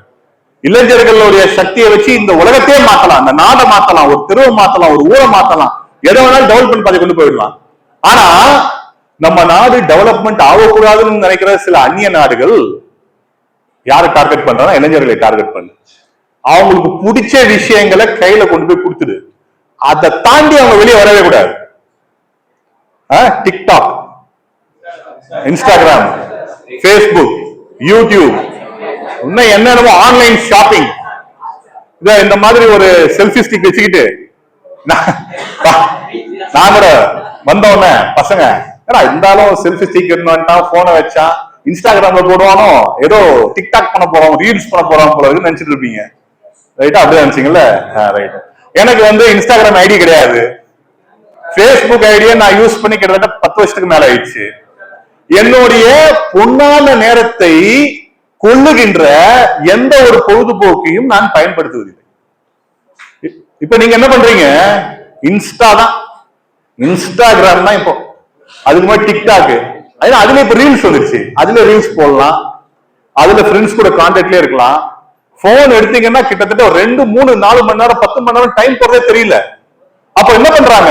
உங்களை ஒரு விஷயத்துல போட்டு லாக் பண்ணிட்டு உங்க டெவலப்மெண்ட்டை தடுக்கிறாங்க. எந்த விஷயம் எடுத்தாலும் அதுல நல்லதும் இருக்கும், கெட்டதும் இருக்கும். அன்னப்பறவை தான் நீங்க எக்ஸாம்பிளா எடுத்துக்கணும். அன்னப்பறவை என்ன பண்ணும்? ஆமா, நீங்க மிக்ஸ் பண்ணி தண்ணி வச்சா கூட பாலை மட்டும் தனியா குடிச்சு தண்ணி விட்டுட்டு போயிடும். அந்த மாதிரி நல்ல விஷயங்களை மட்டும் எடுத்துக்கணும். இந்த செல்போன்ல நான் செல்போன் கவனிங்கப்பா, செல்போனு தேவையே இல்லாத விஷயம் நான் சொல்லவே மாட்டேன். மனிதன் கண்டுபிடித்த கண்டுபிடிப்புகளையே என்னை மிகவும் கவர்ந்த ஒரு உன்னதமான கண்டுபிடிப்பா நான் செல்போனை பாக்குறேன். யோசிச்சு பாருங்க, இந்த உலகத்துல யார் யாரோ எங்கெங்கயோ இருக்கும், நினைச்சா ஒருத்தர கால் பண்ண முடியுதுல்ல? பாக்கெட்ல போன் வச்சிருக்கோம், டக்குனு கால் பண்றோம். எவ்வளவு அருமையான கண்டுபிடிப்பு. ஒரு விஷயம் நாங்க பிஇ படிக்கிறதுக்கு முன்னாடி காலேஜ் டேஸ், ஸ்கூல் டேஸ்ல எல்லாம் ஒரு விஷயத்தை பத்தி கத்துக்கணும்னா நாங்க கிளம்பி தீயணைப்பு துறை பக்கத்துல இருக்கக்கூடிய ஒரு டிஸ்ட்ரிக்ட் லைப்ரரி ஒன்று இருக்கு, அங்க போயிட்டு இந்த கண்டென்ட் எந்த புக்ல கிடைக்கும்னு போய் தேடி ஒரு விஷயம் எடுப்போம். இப்போ டைப் கூட பண்ண வேணாம், ஓகே கூகுள் இதுக்கு என்ன அர்த்தம், இது என்ன மீனிங். இப்ப சாட் ஜிபிடி வந்துருச்சு, ஏஐ டெக்னாலஜி. எதுனாலுமே நம்ம தெரிஞ்சுக்க வேண்டிய கத்துக்க வேண்டிய விஷயங்களை நம்ம கைக்குள்ள கொண்டு வந்துருச்சு இல்லையா? இதெல்லாம் பாசிட்டிவான விஷயங்கள். செல்போனை பாசிட்டிவான விஷயங்களுக்கு மட்டுமே பயன்படுத்துவோம். நம்ம இன்ஸ்டாகிராம்லயும் பேஸ்புக்லயும் யாரு எங்க பண்ண நமக்கு என்ன, யாரு என்ன போனா நமக்கு என்ன, அத்தையும் உட்காந்து நம்ம பார்த்துட்டு இருக்கணும்.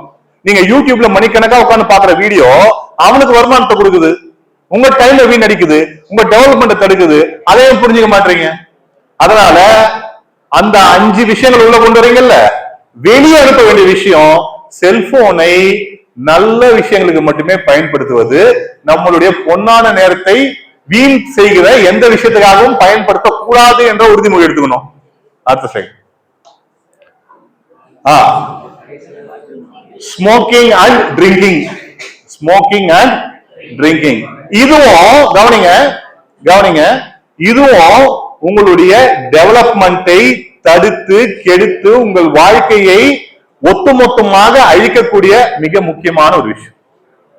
இதை டோட்டலா இதை பத்தி யோசிக்கிறதோ பேசுறதோ இந்த மாதிரி கெட்ட சமாச்சாரங்களை போயிட்டு ஈடுபடுறதோ, கலாய்க்கிறத கலாய்ப்பான், என்னடா நீ எல்லாம் சரியான இவனா இருக்கியா, இதெல்லாம் சும்மா இதெல்லாம் ஜாலிக்குடா, ட்ரை பண்றா, ட்ரையே வேணாடா.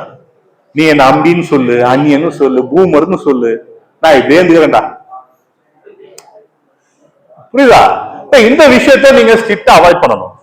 இதெல்லாமே பாத்தீங்கன்னா செல்போன் ஒரு போதை பழக்கம், புகைப்பிடிப்பது, குடிப்பது, இது ஒரு போதை பழக்கம். உங்களை கவனிங்க, எந்த விஷயத்தெல்லாம் நீங்க உங்க கண்ட்ரோல்ல வச்சிருக்கீங்களோ அது உங்க கண்ட்ரோல்ல இருக்கு, பிரச்சனை இல்ல.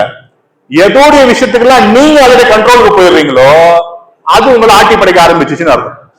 அதனால இந்த கெட்ட பழக்கங்களை எல்லாம் தொடுவதில்லை, அடியோடு விட்டு ஒழிவது என்ற உறுதிமொழி எடுக்கணும். அடுத்தது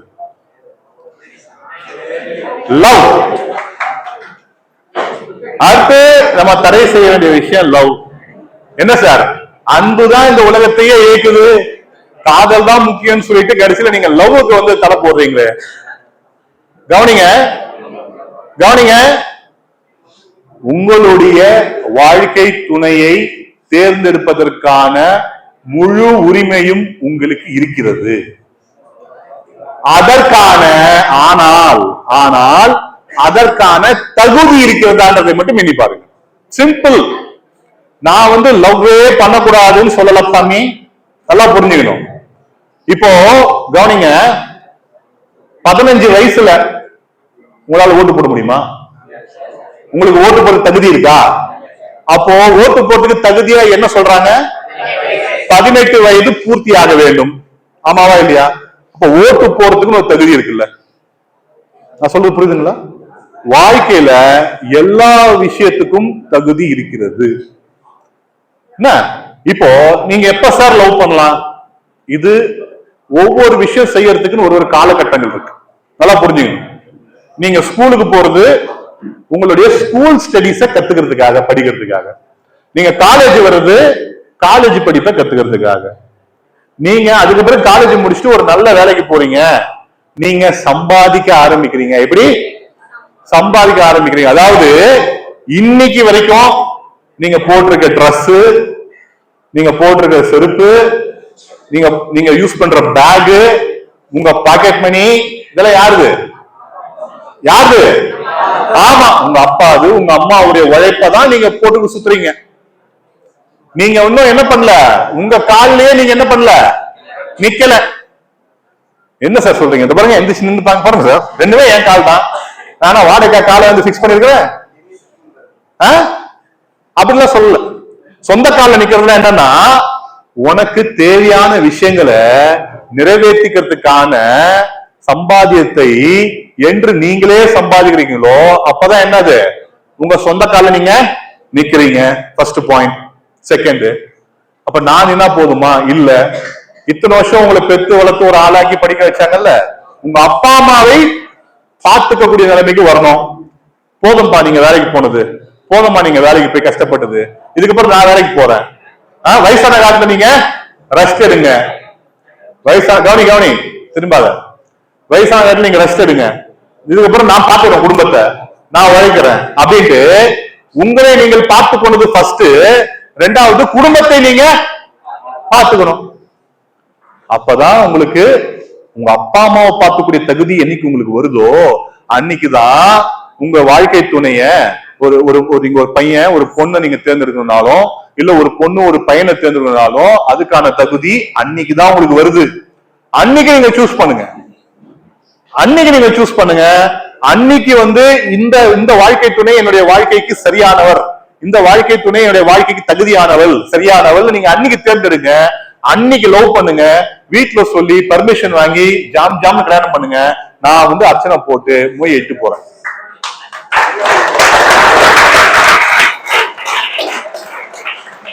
ஒரு விஷயம் புரிஞ்சுக்கணும். நமக்கு இந்த அடலசன்ட் ஸ்டேஜ்னு சொல்லுவாங்க, நல்லா புரிஞ்சுங்க. லவ் பண்றது நான் தப்புன்னு சொல்லவே இல்லை, திரும்ப சொல்றேன். அந்த லவ்க்கான ஃபீலிங் என்ன சார் 12 வயசுலயே வருது, 13 வயசுலயே வருது, நீங்க 22 23 வயசுல கல்யாணம் பண்ண சொல்றீங்க அப்படின்னு கேட்கலாம். கவனி, அடலசன்ட் ஸ்டேஜ்ல லவ் வரும், ஒரு அட்ராக்ஷன் ஏற்படும், ஆப்போசிட் செக்ஸ பார்த்தா ஒரு அட்ராக்ஷன் வரும், அது தவறு இல்லை. அது வரலனாதான் உடம்புல ஏதோ பிரச்சனை இருக்குன்னு அர்த்தம். புரிஞ்சுக்கணும், புரியுதா?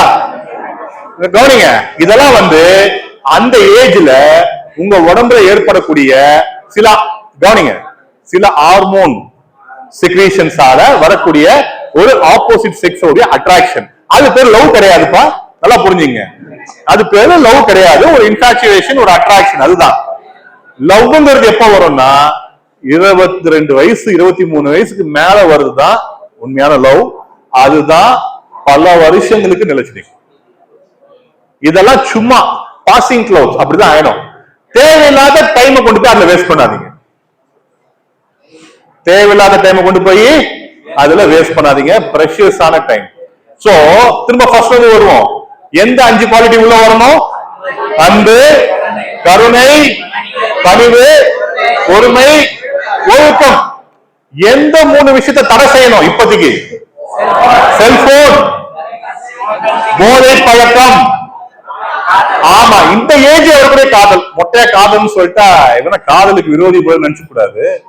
இது வந்து இந்த ஏஜ்ல வரக்கூடிய காதல் தவறானது, முற்றிலும் தவறானது. என்னைக்கு நீங்க உங்க சொந்த கால நின்று உங்க அப்பா அம்மாவை பார்த்துக்கக்கூடிய நிலைமை வருதோ அன்னைக்கு லவ் பண்ணு, அன்னைக்கு லவ் பண்ணு.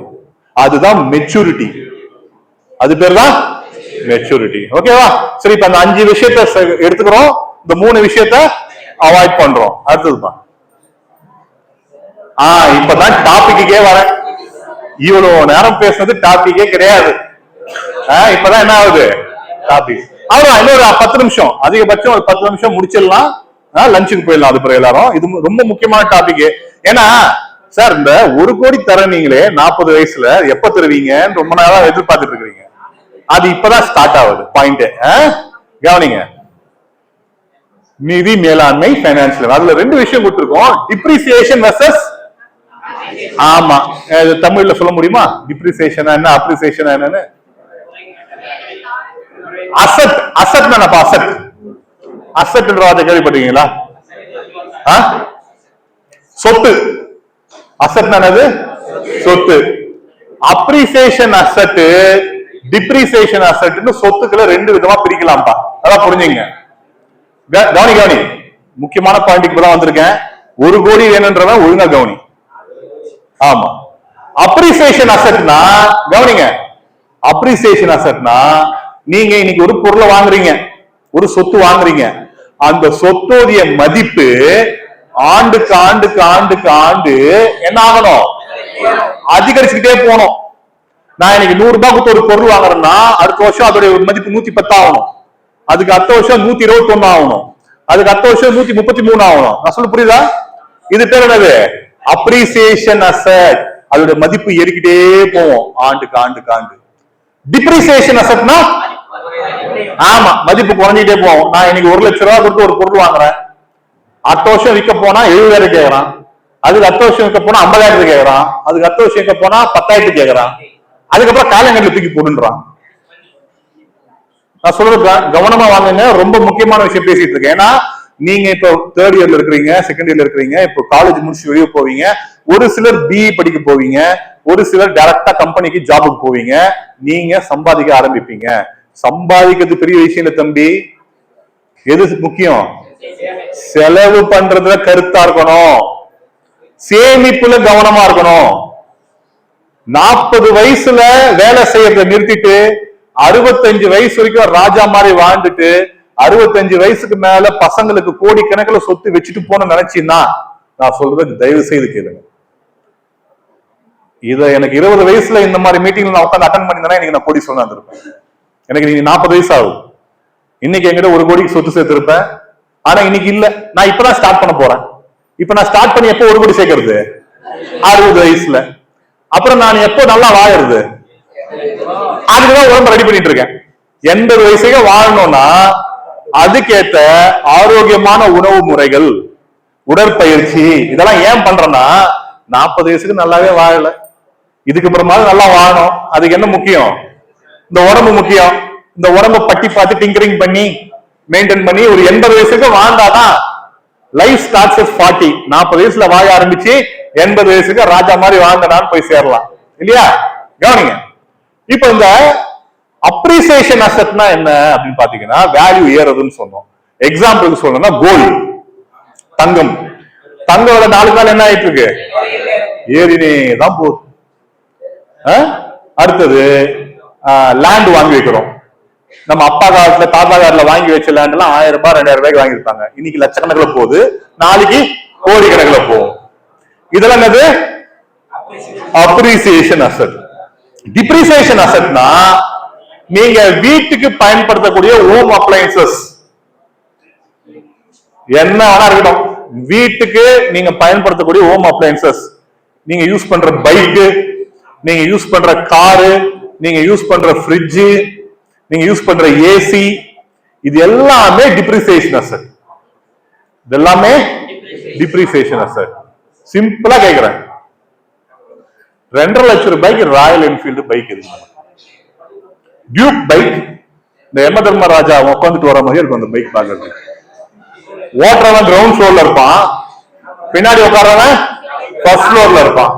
ஏன்னா பைக் அது சைலன்சரே இல்ல, டப்பு டப்பு டப்புன்னு ஒரு சவுண்டு. இதுல வேற சைலன்சரை மாடிஃபை பண்ணி சவுண்ட் இன்க்ரீஸ் பண்றது. நம்ம போனா 4 பேர் நம்மள திரும்பி பார்க்கணும், ஆனா பாக்குறவனா பண்ணாம நியூசன்ஸ் அப்படிதான் திட்டுவான். கரெக்டா? புரியுதா? இன்னைக்கு 2.5 லட்சம் ரூபாய் கொடுத்து ஒரு பைக்கை வாங்கிட்டு 2 வருஷம் யூஸ் பண்ணிட்டு விற்க போனீங்கன்னா 60,000 70,000 மேல போகுமா? போகாது. ஃப்ரிட்ஜ், இந்த சைஸ் ஒரு ஃப்ரிட்ஜ் வேணா பத்தாது. அதிகபட்சம் ஒரு இட்லி தோசை மாவு, ஒரு பேக்கெட் பால் வைப்பீங்க, வேற என்ன வைக்க போறீங்க? கொஞ்சம் காய்கறி வைக்கலாம். இதுக்கு நான் ஒரு வீட்டுக்கு போயிருந்தேன், யாரா அவன் பீரோ கொண்டு கிச்சன்ல வச்சிருக்கான். பீரோ கொண்டு கிச்சன்ல வேணா போனா, இதை கொண்டு போய் எங்கன்னா லிவிங் ரூம்லயோ இல்ல பெட்ரூம்லயோ வைக்கணும். கொண்டு இதுல வச்சிருக்கானே, அதுல திறந்து பார்த்தா பீரோ இல்ல, அது டபுள் டோர் ஃப்ரிட்ஜ். என் வீட்டுக்கு இருக்கு. விலை எவ்வளவுன்னு கேட்டா 1.5 லட்சம்ன்றான். 1.5 லட்சத்துக்கு ஃப்ரிட்ஜா? ஏன்பா இந்த 10,000 12,000 15,000 ஃப்ரிட்ஜ் விக்குது, கோத்ரேஜ் வேர்பூல் எல்லாத்துலயும் விக்குது, அதெல்லாம் வாங்கி வைக்க மாட்டீங்களா? இதெல்லாம் என்னன்னா, நான் கவனி டேய் தம்பி சத்த டேய், நான் இப்பயோ சொல்றேன், போர் அடிச்சா வெளியே போயிடு, சத்தம் மட்டும் போடாதீங்க. டேய் கவனிப்பா. அதாவது சார் இதெல்லாம் வாங்கி வச்சாதான் 4 பேர் என் வீட்டுக்கு வரும்போது சூப்பரா நல்லா இது பண்றாண்டா அது பண்றாண்டா, ஸ்டைலா நகை போட்டாதான் 4 பேர் மதிப்பாங்க, ஸ்டைலா வாட்ச் கட்டினாதான் என்ன மதிப்பாங்க, ஸ்டைலா ட்ரெஸ் பண்ணாதான் என்ன மதிப்பாங்க. 4 பேரு நீ போட்டிருக்க நகையை பார்த்து, நீ போட்டிருக்க ட்ரெஸ்ஸ பார்த்து, நீ வச்சிருக்க பைக்கை பார்த்து, நீ வீட்டுல யூஸ் பண்ற ஹோம் அப்ளையன்சஸ பார்த்து உனக்கு ஒருத்த மதிப்பு தரானா, அப்படியாப்பட்ட மதிப்பு எனக்கு வேணாம், எனக்கு வேறவே வேணாம். பாலாஜி சாரா நல்ல மனுஷன்பா, பழகுவதற்கு இனிமையானவர், நல்ல ஒரு ஃப்ரெண்டு, நம்பிக்கையானவர், அவர்கிட்ட நம்ம ஃப்ரெண்ட்ஷிப் வச்சுக்கலாம் அப்படின்னு யாராவது யோசிச்சு என்கிட்ட ஃப்ரெண்ட்ஷிப் வச்சுன்னா அவங்க ஃப்ரெண்ட்ஷிப் எனக்கு போதும். நீ என்னை பத்தி பெருமையா நினைக்கிறதுனாலயோ, நீ என்ன சிறுமையா நினைக்கிறதுனாலயோ எனக்கு சம்பளத்துல ஏதாவது குறைக்க போறாங்களா ஏத்த போறாங்களா? எதுவும் கிடையாது. நீ என்னை பத்தி என்ன நினைச்சா என்ன? முதல்ல இந்த சமுதாயத்துல 4 பேர் நம்மள என்ன நினைப்பாங்களோ அப்படின்ற எண்ணம் தான் மிக கொடிய விஷயம். அத முதல்ல தூக்கி போடுங்க. இப்போ நான் ஒரு பைக் வச்சிருக்கேன், ஓலா கம்பெனி, அதுல சார்ஜ் போற வண்டி ஒண்ணு வச்சிருக்கேன், ஸ்கூட்டி டைப்ல இருக்கும் பாக்குறதுக்கு. என்ன சார் உங்க ஹைட் வெயிட்டுக்கு நீங்க ஒரு புல்லட்ல இறங்குனீங்கன்னா அவ்வளவு மாசா இருக்கும் இல்ல? ஆமாதான். யாரு பெட்ரோல் போடுறது? 1 லிட்டருக்கு 25க்கு மேல மைலேஜ் வராது. நான் வீட்டுல இருந்து இங்க வந்துட்டு போனோம்னா 100 ரூபாய்க்கு பெட்ரோல் போடணும், ஆமாவா இல்லையா? அதுக்கு நான் 3 மாசத்துக்கு ஒரு வாட்டி சர்வீஸ் பண்ணணும், ஆயில் சேஞ்ச் பண்ணணும், மெக்கானிக்கு அழுவணும், ஆமாவா இல்லையா? ஆமா. காஸ்ட்லியான பொருட்கள் வாங்கும் விலையை விட மெயின்டெனன்ஸ் விலை அதிகம். மக்களுக்கு அது புரிய மாட்டேங்குது. நான் பைக் வச்சிருக்கேன், என்ன பந்தா நீ நினைச்சுக்க, என்னடா ஸ்கூட்டி மாதிரி ஒரு வண்டி வச்சு சார்ஜ் போட்டு சத்தமே போறாடா நினைச்சுக்க. நான் பெட்ரோல் போட்டு 3 வருஷம் ஆகுது வண்டிக்கு, பெட்ரோல் பங்க் பக்கம் நான் போறதே கிடையாது. சார்ஜ் போட்டுச்சா, ஒரு முறை சார்ஜ் போட்டா 100 கிலோமீட்டர் ஓடும். லோக்கல்லையே ஓட்டிப்பேன், லாங்ல போக முடியாது. நான் ஹாப்பியா தான் இருக்கேன். நீ என்னை பத்தி நினைச்சா எனக்கு என்ன? எனக்கு பெட்ரோல் செலவு இல்ல, ஆயில் மாத்திர செலவு இல்ல. புரியுதா உங்களுக்கு டிஃபரன்ஸ்? நீ 4 பேர் என்ன நினைக்கிறான்றத பத்தி நீ வந்து யோசிச்சுட்டு இருந்தீங்கன்னா உன் வாழ்க்கையில டெவலப்மெண்டே இருக்காது. டிப்ரிசியேஷன் அசெட் வாங்கும் போது நீ வாங்காம இருக்கவே முடியாது. நீ ஃப்ரிட்ஜ் வாங்காம இருக்க முடியாது, ஏசி வாங்காம இருக்க முடியாது, டிவி வாங்காம இருக்க முடியாது, மொபைல் போன். அது ஒரு அநியாயம் பாருங்க, மொபைல் போன். அதை பத்தி பேசியே ஆகணும். ஏராஜா, நீங்க 40,000 50,000 போன் வாங்குவீங்களா? இந்த 6,000 7,000 போன் இருக்குப்பா. எங்க என் போன்? அங்கதான் இருக்கு பாருங்க. 8,000 ரூபாய் அந்த போன், ரியல்மில 8,000 ரூபாய். அருமையா இருக்கு. நான் வாங்கி 3 வருஷம் ஆயிடுச்சு, நல்லா வேலை செய்யுது. உங்க போன்ல இருக்கக்கூடிய கேமரா, வாட்ஸ்அப், யூடியூப் எல்லாமே இதுல இருக்கு. 40,000 எதுக்கு போன் வாங்குறீங்க? இது பரவாயில்ல, ஐபோன் தான் வச்சிருக்கோம். ஏன்னா ஐபோன் வச்சுட்டு பேசும்போது அந்த ஆப்பிள் சிம்பலை பார்த்தா 4 பேர் நம்மள பெரிய ஆள்றா, நீ என்ன பெரிய ஆளாவே நினைக்க வேண்டாம். நானு கவனி, நான் பெரிய ஆளா சின்ன ஆளா, நான் நல்லவனா கெட்டவனான்றது எனக்கு தெரியும். என் உள் மனசுக்கு, என் ஆள் மனசுக்கு நான் யாரு, என் தகுதி என்ன, என் திறமை என்னன்றது எனக்கு தெரியும். உனக்கு நான் இதெல்லாம் பண்ணி ப்ரூவ் பண்ண வேண்டிய அவசியம் எனக்கு இல்ல ராஜா. புரியுதா தம்பி? இதெல்லாம் டிப்ரிசியேஷன் அசெட் சாமி, புரிஞ்சுக்கங்க.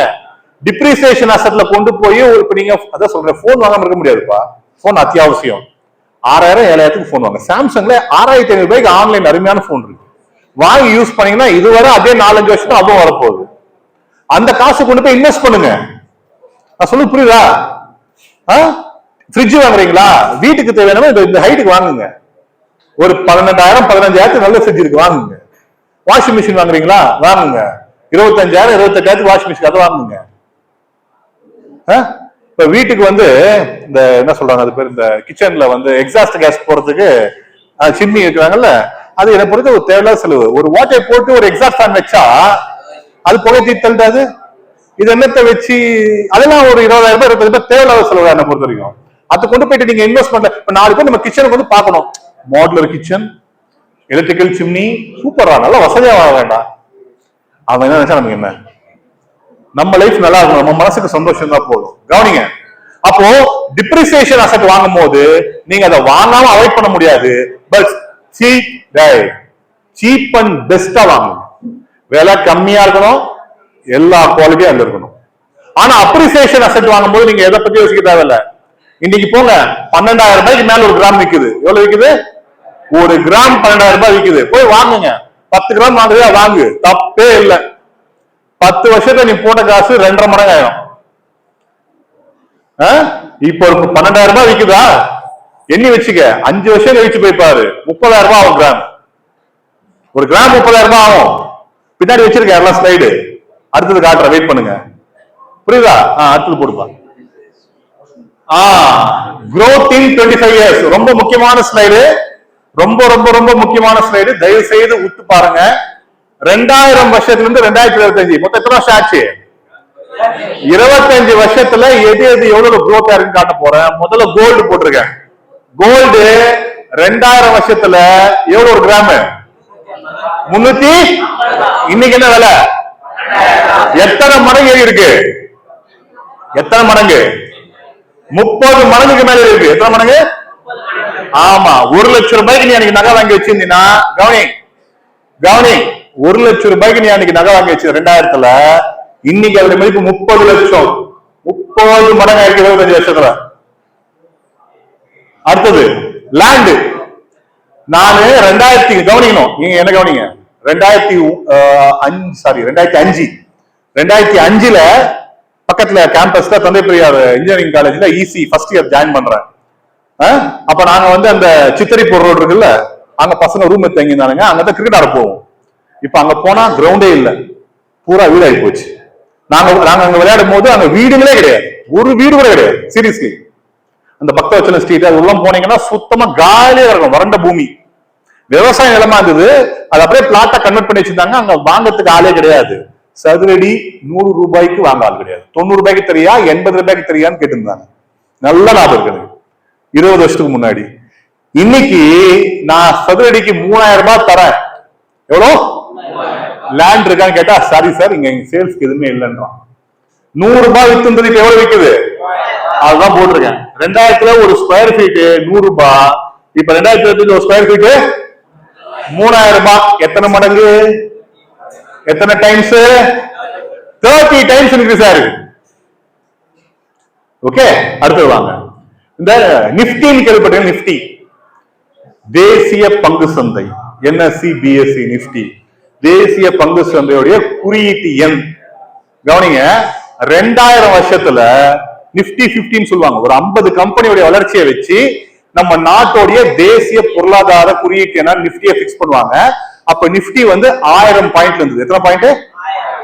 இப்போ 26,000 தாண்டிடுச்சு. 26,000. நிப்டி பீஸ்ங்கிறது 100 நிப்டி பீஸ் வச்சிருந்தீங்கன்னா அது ஒரு நிப்டி பாயிண்ட்க்கு ஈக்குவல், நிப்டி யூனிட்க்கு ஈக்குவல். அப்போ அந்த 2000ல பாத்தீங்கன்னா ஒரு unit 1 unit of nifty rupees எவ்வளவு இருந்தது? 10 ரூபாய். இப்போ 2020 நிப்டி எவ்வளவு? எத்தனை மடங்கு? 30 மடங்கு இருக்கு இந்த 25 வருஷத்துல.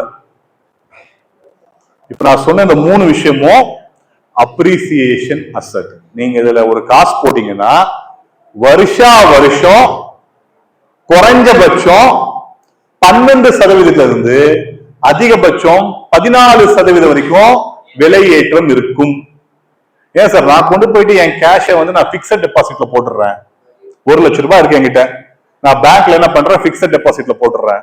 எனக்கு 6% ரிட்டர்ன்ஸ் தராங்க பெர் ஆனம். எத்தனை பர்சன்ட்? 6%. 1 லட்சத்துக்கு 6,000 ரூபாய் தருவாங்க ஒரு வருஷத்துக்கு. நீங்க 1 லட்சம் உள்ள போட்டீங்கன்னா 1 வருஷம் கழிச்சு 1,06,000 ரூபாய் உங்க கைக்கு வரும். 5 வருஷம் விட்டீங்கன்னா காம்பவுண்ட் ஆகி ஒரு அமௌண்ட் வருதுன்னு வச்சுங்க. நான் am growing my money sir. முட்டாள்தனம். என்னது? ஏன்னு சொல்லட்டுமா? உங்க மணியை நீங்க growth பண்ணல. ஏன்னா இன்ஃபிளேஷன் ஒரு கான்செப்ட் இருக்கு. என்னது? தமிழ்ல என்னப்பா? யாராவது சொன்னீங்கன்னா பெண் கொடுப்பேன். இன்ஃபிளேஷன் தமிழ்ல. இன்ஃபிளேஷனா தமிழ் என்ன? யாருக்கு தெரியல?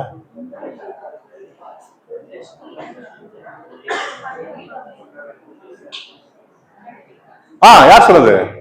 வாங்க, வெரி குட், கரெக்ட். நம்ம பேரு பறந்துட்டோமா? வைஜெயந்தியா? ஓகே, வாழ்த்துக்கள் வைஜெயந்தி. சத்தமா சொல்லுங்க. பணவீக்கம். கிளாப் பண்ணுங்க.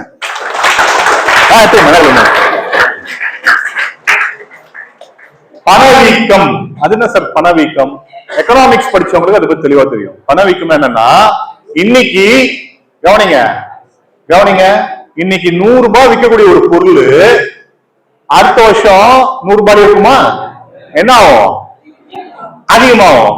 105 ரூபாய் 106 ரூபாய் போக வாய்ப்பு இருக்கா?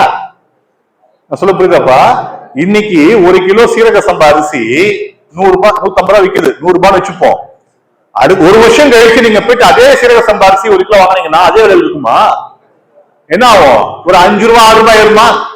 100 ரூபாய்க்கு 5 ரூபாய் 6 ரூபாய்ங்கிறது 5ல இருந்து 6%. இதுதான் இந்தியாவுடைய இன்ஃபிளேஷன், பணவீக்கம்.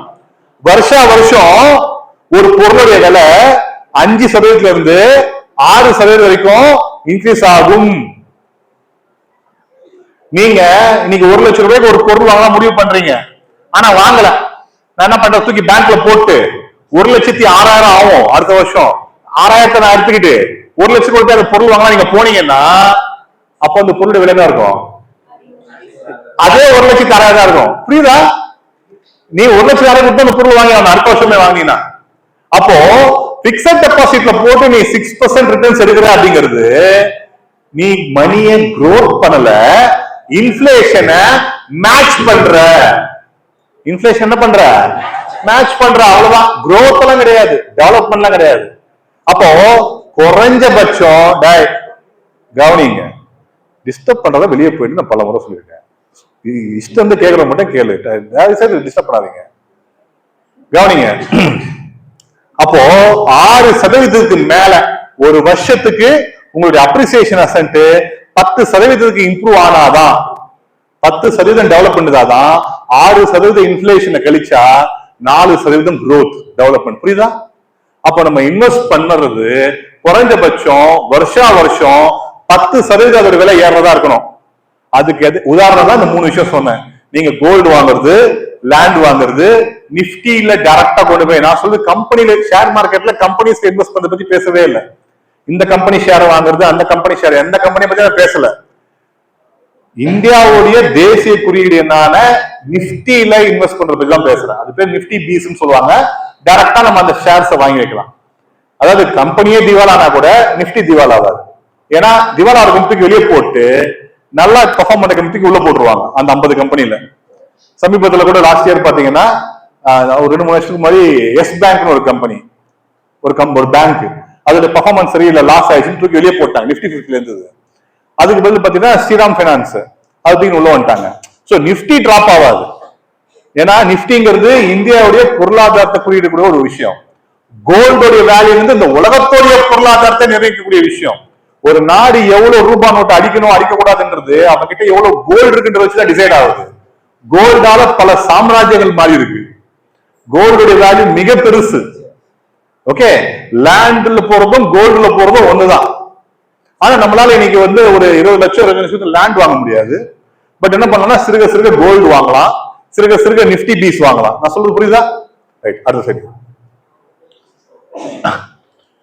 Systematic investment plan, SIP, short ஃபார்ம்ல எஸ்ஐபின்னு சொல்லுவாங்க. கிளைமேக்ஸ்க்கு வந்துட்ட ரொம்ப முக்கியமான விஷயம் நீங்க நோட் பண்ண வேண்டியது. நீங்க ஃபர்ஸ்ட் பாயிண்ட் படிங்க. At age 21 save monthly rupees 6,500. அதுல நிப்டி பீஸ்ல 50% போடணும், கோல்டு பீஸ்ல 50% போடணும். கோல்டு பீஸ் இன்னைக்கு 105 ரூபாய் வித்துட்டு இருக்கு. 104 ரூபாய் 105 ரூபாய் ஒரு கோல்டு பீஸ் உடைய விலை. 100 கோல்டு பீஸ் நீங்க கையில வச்சுட்டு இருந்தீங்கன்னா 1 கிராம் கோல்டு வச்சுட்டு இருக்க மாதிரி. அதாவது பிசிக்கலா கோல்டு கையில கிடைக்காது. நீங்க டிஜிட்டலா வந்து ஒரு டிமேட் அக்கௌண்ட் ஓபன் பண்ணி அதுல வந்து நீங்க கோல்டு பீஸ் வாங்கி வைக்கலாம். கோல்டு ரேட் ஏறதுக்கு ஈக்குவலா கோல்டு பீஸ் ரேட்டும் ஏறும். நிப்டி ஏறதுக்கு ஈக்குவலா நிப்டி பீஸ் ரேட்டும் ஏறும். இது ரெண்டும் பாத்தீங்கன்னா வருஷத்துக்கு 10ல இருந்து 12% ஏறிட்டே போகும். நான் சொல்ல புரியுதா? அப்ப நீங்க என்ன பண்றீங்க, 21 வயசுல வேலைக்கு போய் சம்பாதிக்கும் போது மாசம் மாசம் 6,500 ரூபாய் கொண்டு போயிட்டு 6,500 பாதி எவ்வளவு 3,250 நிப்டி பீஸ்க்கு வாங்கு, 3,250 கோல்டு பீஸ் வாங்கு. அந்த வருஷம் ஃபுல்லா 21 வயசு ஃபுல்லா 6,000 ரூபாய் இன்வெஸ்ட் பண்றீங்க. புரியுதா? அடுத்தது 2வது வருஷம் every year step up your investment 10%. 6,500ல 10% எவ்வளவுப்பா? 6,500ல 10% 650 ரூபாய். இப்ப 2வது வருஷம் உங்க சேலரி இன்க்ரீஸ் ஆயிருக்கும், இன்கிரிமெண்ட் வந்திருக்கும். வருஷம் சேலரி இன்க்ரீஸ் ஆன போது நான் 2017ல பிஎஸ்என்எல்ல சேரும் போது 8 வருஷத்துக்கு முன்னாடி என்னுடைய சேலரி 27,000 ரூபாய் தான் இருந்தது, 27,000. இந்த 8 வருஷத்துல என் சேலரி 65,000 ரூபாய் ஆயிடுச்சு. சோ உங்களுக்கு டிஏ ஏறும், பிளஸ் எவ்ரி இயர் இன்கிரிமெண்ட் இருக்கும், பே ஸ்கேல் மாறும். அப்படின்னும் போது ப்ரொமோஷனே வரலனா கூட ஆட்டோமேட்டிக்கா உங்க சேலரி இன்க்ரீஸ் ஆக போகுது. சோ அப்ப நீங்க என்ன பண்றீங்க, எவ்ரி இயர் உங்க சேலரி இன்க்ரீஸ்க்கு ஏற்ற மாதிரி நீங்க உங்களுடைய இன்வெஸ்ட்மெண்ட்டை ஸ்டெப் அப் பண்றீங்க. என்ன பண்றீங்க? ஸ்டெப் அப் பண்றீங்க. அப்போ 650 ரூபாய் சேர்த்தீங்கன்னா 6,500ல 22வது வயசுல 7,150 ரூபாய். அதுலயும் பாதி நிப்டி பீஸ்ல, பாதி கோல்டு பீஸ்ல.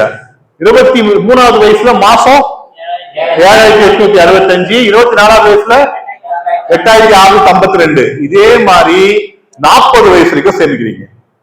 10% ஸ்டெப் அப் பண்ணிட்டே போனா 39வது வயசுல நீங்க மாசம் எவ்வளவு சேமிக்கிற மாதிரி ஆயிடுது?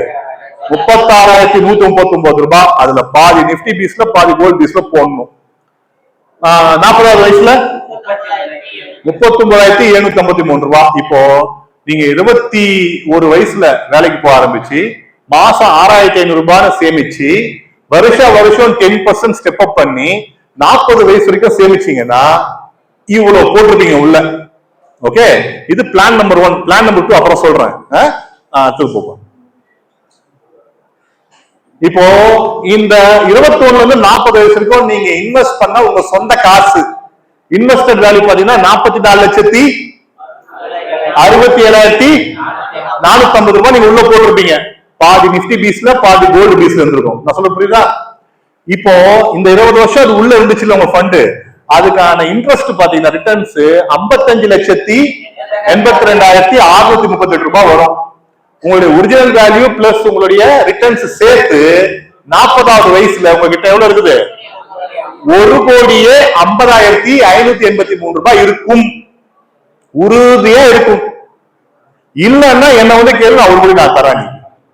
என் நம்பர் கொடுத்துட்டு போறேன், என் பேரு, கான்டாக்ட் நம்பர், என் ஆபீஸ் அட்ரஸ் வச்சுங்க. சார், நீங்க சொன்ன 5 கேரக்டர் நான் வளர்த்துக்கிட்டேன், 3 விஷயத்த தடுத்தேன், எனக்கு நான் வேலைக்கு போனேன், இவ்வளவு இன்வெஸ்ட் பண்ணேன், ஆனா 40வது வயசுல அது 1 கோடி ஆகல, என்ன வந்து கேளு, அன்னைக்கு 1 கோடி நான் தரேன்.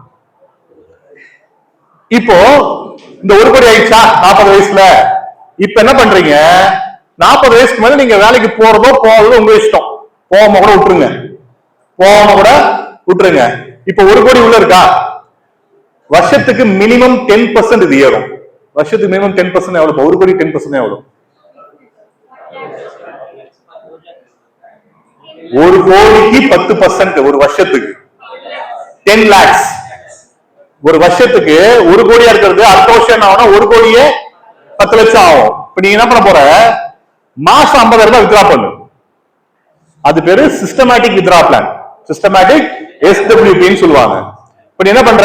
மாசம் 50,000 ரூபாய் வித்ரா பண்ணு. மாசம் 50,000 வித்ரா பண்ணா ஃபர்ஸ்ட் இயர் எவ்வளவு வித்ரா பண்ணிருப்ப? மாசம் 50,000 வித்ரா பண்ணா ஃபர்ஸ்ட் இயர் ஃபுல்லா எவ்வளவு வித்ரா பண்ணிருப்ப? கேக்கல? 6 லட்சம் ரூபாய் வித்ரா பண்ணிருப்ப. ஆனா எவ்வளவு growth ஆச்சு? 10 லட்சம் growth ஆச்சு. உன்னோட இன்வெஸ்ட்மெண்ட் குறையல. 1 கோடி விட்டு குறையலப்பா. நீ மாசம் 50,000 வித்ரா பண்ணா கூட அந்த வருஷம் முடியும் போது 1 கோடியே 4 லட்சம் ஆச்சே தவிர 1 கோடி இருந்து குறையல. நீ 1 கோடி எடுத்து வந்து வீட்டுல வச்சுட்டு 50,000 செலவு பண்ணினா 16 வருஷத்துல காலி ஆயிடும். நான் சொல்றது புரியுதா? 1 கோடிய வீட்டுல வச்சுக்க, மாசம் 50,000 செலவு பண்ணு, 16 வருஷத்துல 1 கோடி காலி. ஆனா நீ இன்வெஸ்ட்மெண்ட் உள்ள போட்டுட்டு உள்ளே அதை வச்சிருந்து மாசம் 50,000க்கு 25,000 ரூபாய்க்கு நிப்டி பீஸ் வித்துரு, 25,000 ரூபாய் கோல்டு பீஸ் வித்துரு, 50,000 ரூபாய் எடுத்து அந்த மாசம் செலவு பண்ணி ஜாலியாரு, வேலைக்கு போவாத. இப்படி வருஷத்துக்கு நீ முதல் வருஷம் இருக்கும் போது 6 லட்சம் வித்ரா பண்ணிருப்ப, 4 லட்சம் சேர்ந்து இருக்கும், 1 கோடியே 4 லட்சம் ஆயிருக்கும். அடுத்த வருஷம் 50,000 எடு, அடுத்த வருஷம் 50,000 எடு, 25 வருஷம் எடு. 40 வயசுல ஆரம்பிச்சு 65 வயசு வரைக்கும் பாருங்க. Withdraw every month rupees 50,000 for 25 years. 40 வயசுல ஆரம்பிச்சு 65 வயசு வரைக்கும் 50,000 வித்ரா பண்ணி செலவு பண்ணு. At the age of 60, the total withdrawal value வருஷம் 6 லட்சம் வித்ரா பண்ணிருந்தீங்கன்னா 25 வருஷத்துல எவ்வளவு வித்ரா பண்ணிருக்க? எவ்வளவு வித்ரா பண்ணிருக்க? 1.5 கோடி ரூபாய் வித்ரா பண்ணிருக்க. நீ சேர்த்ததே 1 கோடி தான். ஆனா 25 வருஷத்துல எவ்வளவு வித்ரா பண்ணிட்ட? 1.5 கோடி வித்ரா பண்ணிட்ட. அப்போ உள்ள ஃபைனல் வேல்யூ என்ன சார் இருக்கும்? 4 கோடியே 66,80,000. ஆமா, 65 வயசுல நம்முடைய இறுதி காலம் வந்துடுச்சுன்னு தெரிஞ்ச பிறகு நமக்கு வந்து 1 பசங்களோ 2 பசங்களோ 3 பசங்களோ 4 பசங்களோ 4 பசங்க இருந்தா கூட ஆளுக்கு 1 கோடி வச்சுங்கடா, சந்தோஷமா இருங்கடா, குடுத்துட்டு போயிடுங்க. கவனி. இல்ல சார், மாசம் 6,500 ஸ்டார்ட் பண்ணி என்னால வந்து 39,000 போக முடியாது, நான் ஃபர்ஸ்ட் 10 வருஷம் தான் வேலை செய்ய நினைக்கிறேன், 21 ஆரம்பிச்சு 30ல முடிச்சிடணும். இந்த ஸ்டெப் அப்லாம் வேணாம், பிக்ஸ்டா ஒரு பிளான் சொல்லுங்க. அடுத்த சைடு. இப்ப ஏஜ் 21, இது பேரு ஸ்டெப் அப் கிடையாது, SIP தான், systematic investment plan. At age 21 save monthly 20,000 ரூபாய், 20,000. 10,000 நிப்டி பீஸ்ல போடு, 10,000 கோல்டு பீஸ்ல போடு. புரியுதா? இப்படி எத்தனை வருஷத்துக்கு போடணும்? ஏஜ் 21ல இருந்து 30 வரைக்கும் 10 வருஷம் தான். வெறும் 10 வருஷம் 20,000 வெறும் மாசம் போட்டுவா. 10 வருஷத்துக்கு எத்தனை மாசம்? 120 மந்த்ஸ் போடுற. இன்வெஸ்டட் வேல்யூ 24 லட்சம். நீ மாசம் 20,000 120 மாசத்துக்கு 10 வருஷத்துக்கு போட்டீங்கன்னா 24 லட்சம் உள்ள போட்டிருப்ப. அது ரிட்டர்ன்ஸ் பாத்தீங்கன்னா 16,29,152 வரும். டோட்டல் வேல்யூ பாத்தீங்கன்னா 40,29,152. At what age? 30. 30க்கு மேல இன்வெஸ்ட் பண்ணாத, உள்ளே விட்டுரு, வித்ராவும் பண்ணாத, 40 வயசு வரைக்கும் வெயிட் பண்ணு. அடுத்த 10 வருஷத்துல don't save anything from 31 to 40. விட்டுரு ஃப்ரீயா. At the age of 40, the total value will become 1,04,50,583 ரூபாய். புரியுதாப்பா? வெறும் 10 வருஷம் நீ உழைச்சி மாசம் 20,000 ரூபாய் சேமிச்சுன்னா 40வது வயசுல நீ கோடீஸ்வரன். இல்ல சார் அவ்வளவு பெரிய எனக்கு சேலரி எல்லாம் வராது, நான் ஒரு 30,000 40,000 சேலரி வாங்கினா 20,000 சேமிக்கலாம், நான் வாங்க போறது ஒரு 15,000 சம்பளம் தான், என்னால ஒரு 6,000 இருந்தா இப்போதைக்கு சேமிக்க முடியும். பட் நாளுக்கு நாள் நான் என்னுடைய திறமையை வளர்த்துக்கிட்டு ப்ரொமோஷன்லயோ இல்ல அடுத்தடுத்த கம்பெனிலயோ போகும்போது என்னுடைய சேலரி அதிகமாக அதிகமாக நான் 20 வருஷத்துக்கு பொறுமையா பண்ணிக்கிறேன். நீங்க 40வது வயசுல 1 லட்சம் ரூபாய் சம்பளம் வாங்கணும் தம்பி. 40வது வயசுல 1 லட்சம் ரூபாய் சம்பளம் வாங்கும் போது 39,000 ரூபாய் இன்வெஸ்ட் பண்ணி பெரிய மேட்டரா தெரியாது. இன்னைக்கு அது 39,000 இன்வெஸ்ட் பண்ணுமா 40 வயசுன்னு தெரியும். நீ 40 வயசுல 1 லட்சம் ரூபாய் சம்பளம் வாங்கும் போது 39,000 பெரிய மேட்டர் கிடையாது. இன்னைக்கு 15,000 ரூபாய் சம்பளம் வாங்கும் போது 6,000 ரூபாய் பெரிய மேட்டர் கிடையாது. சொல்ல புரியுதா?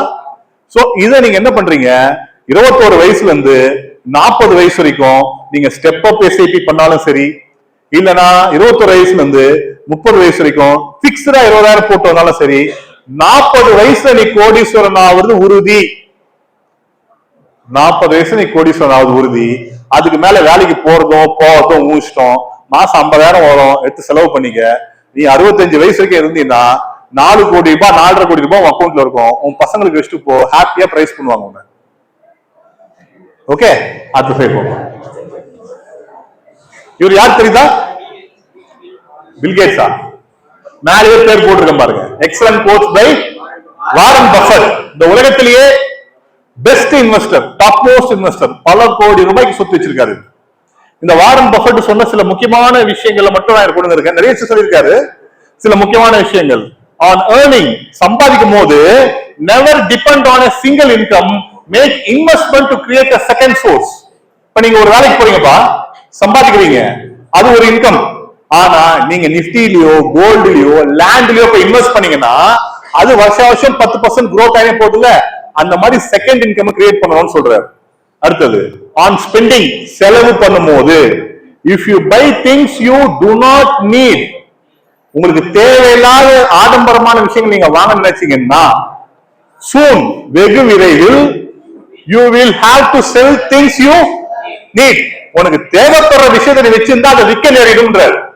நீ தேவையில்லாத ஆடம்பரமான விஷயத்தை வாங்கி இப்ப அனுபவிச்சுன்னா தேவையான இருக்க வேண்டிய அத்தியாவசிய விஷயத்தை விற்க வேண்டிய சூழ்நிலை ஏற்படும். அடுத்தது ஆன் சேவிங்ஸ், எப்படி சேவ் பண்ணும் பாரு. To not save what is left after spending, but spend what is left after saving. இன்னைக்கு 1ஆம் தேதி சேலரி வந்துச்சு, 20,000 ரூபாய் அக்கௌண்ட்ல விழுந்துருச்சு. முதல் வேலை என்ன பண்ணோம்? 6,500 ரூபாய் போய் டிமேட் அக்கௌண்ட்ல ஆட் பண்ணி நிஃப்டி பீஸ் பாதி கோல்ட் பீஸ் பாதி வாங்கி வச்சிடணும். மிச்சம் இருக்கிற 13,500 ரூபாய் மட்டும் தான் இந்த மாசத்துடைய செலவை அடக்கணும். நம்ம ஆளுங்க டெவலப் ஆகுறதுக்கு காரணம் தெரியுமா? 20,000 ரூபாய் சம்பளம் வந்துச்சா, 20,000 ரூபாய் 20 நாள் காலி பண்ணு, 21 இருந்து 30 வரைக்கும் ஒரு 10,000 ரூபாய் கடன் வாங்கு, அந்த கடன் அடைக்க அடுத்த மாசம் சேலரி அது அடை. சொல்ல புரியுதாப்பா? அப்படி 20,000த்துல 18,000 தான் செலவாச்சு, மிச்சம் 2,000 ரூபாய் இருக்குன்னா அதை சேமிக்கிறது சேமிப்பு இல்ல சாமி, அதை சேமிக்கிறது சேமிப்பு இல்ல. சம்பளம் வந்துச்சா முதல்ல சேமிப்பு, அது போக மிச்சம் இருக்கிற பணத்துக்குள்ள உன்னுடைய இதா இருக்கு. அடுத்தது on taking risk, don't test the depth of a water with both feet. ஆழம் தெரியாமல் காலை விடாதுன்னு சொல்லுவாங்கல்ல, பெருசா ரிஸ்க்லாம் இருக்கக்கூடாது. இப்ப நான் நிஃப்டி பீஸ் இன்வெஸ்ட் பண்ண சொன்னேன், கோல்ட் பீஸ் இன்வெஸ்ட் பண்ண சொன்னேன். ஏதாவது ஸ்டாக் மார்க்கெட் கம்பெனி பேரை சொன்னா இந்த கம்பெனி இன்வெஸ்ட் பண்ணு, அந்த கம்பெனி இன்வெஸ்ட் பண்ணு, இந்த கம்பெனி டெவலப் ஆகும். பல பேர் வந்து பிரெயின் வாஷ் பண்ணுவான். மியூச்சுவல் ஃபண்ட்ல இன்வெஸ்ட் பண்ணு, எஸ்ஐபி நாங்களே பண்ணுவோம், நாங்க வந்து ஃபைனான்ஸ் என்ன சொல்லுவாங்க, ஃபைனான்ஸ் மேனேஜரா சம்திங் சொல்லுவாங்க ஒரு வேர்டு, அவங்களெல்லாம் வச்சு நாங்க வந்து அனலைஸ் பண்ணி எந்த ஸ்டாக் ஏறுமோ அதுல போடுவோம். நீ ஒன்னும் யோசிக்க வேணாம், நிஃப்டி பீஸ் கோல்ட் பீஸ் நான் போட்டுக்கிறேன், எனக்கு 10% வருஷத்துக்கு ரிட்டர்ன்ஸ் ஏறினா போதும் அப்படின்ற கான்செப்ட்ல பண்ணுங்க. 2 காலையும் ஆத்துல விடாதீங்க. அடுத்தது on investment, don't put all eggs in one basket. ஒரே கூடையில எல்லா முட்டையும் போட்டு வைக்காதீங்கன்றான். ஏன் தெரியுமா? கை தவறி பேக் இருந்தா எல்லா முட்டையும் வாங்கிடும். என்கிட்ட ஒரு 1 லட்சம் ரூபாய் இருக்குது, ஒரு கம்பெனி நல்லா growth ஆகுன்றாங்க, 1 லட்சத்துக்கு கொண்டு போய் அந்த கம்பெனில மொத்தமா போட்டோம்னா அந்த கம்பெனி திவாலாச்சுன்னா மொத்தமா போச்சு. அதனாலதான் நமக்கு ரிட்டர்ன்ஸ் கம்மியா வந்தாலும் பரவாயில்ல, நம்மளுடைய இன்வெஸ்ட்மெண்ட் சேஃபா இருக்கணும்னா நிஃப்டிலையும் கோல்டுலயும் மட்டும் இன்வெஸ்ட் பண்ணுங்க. புரியுதா? நெக்ஸ்ட்.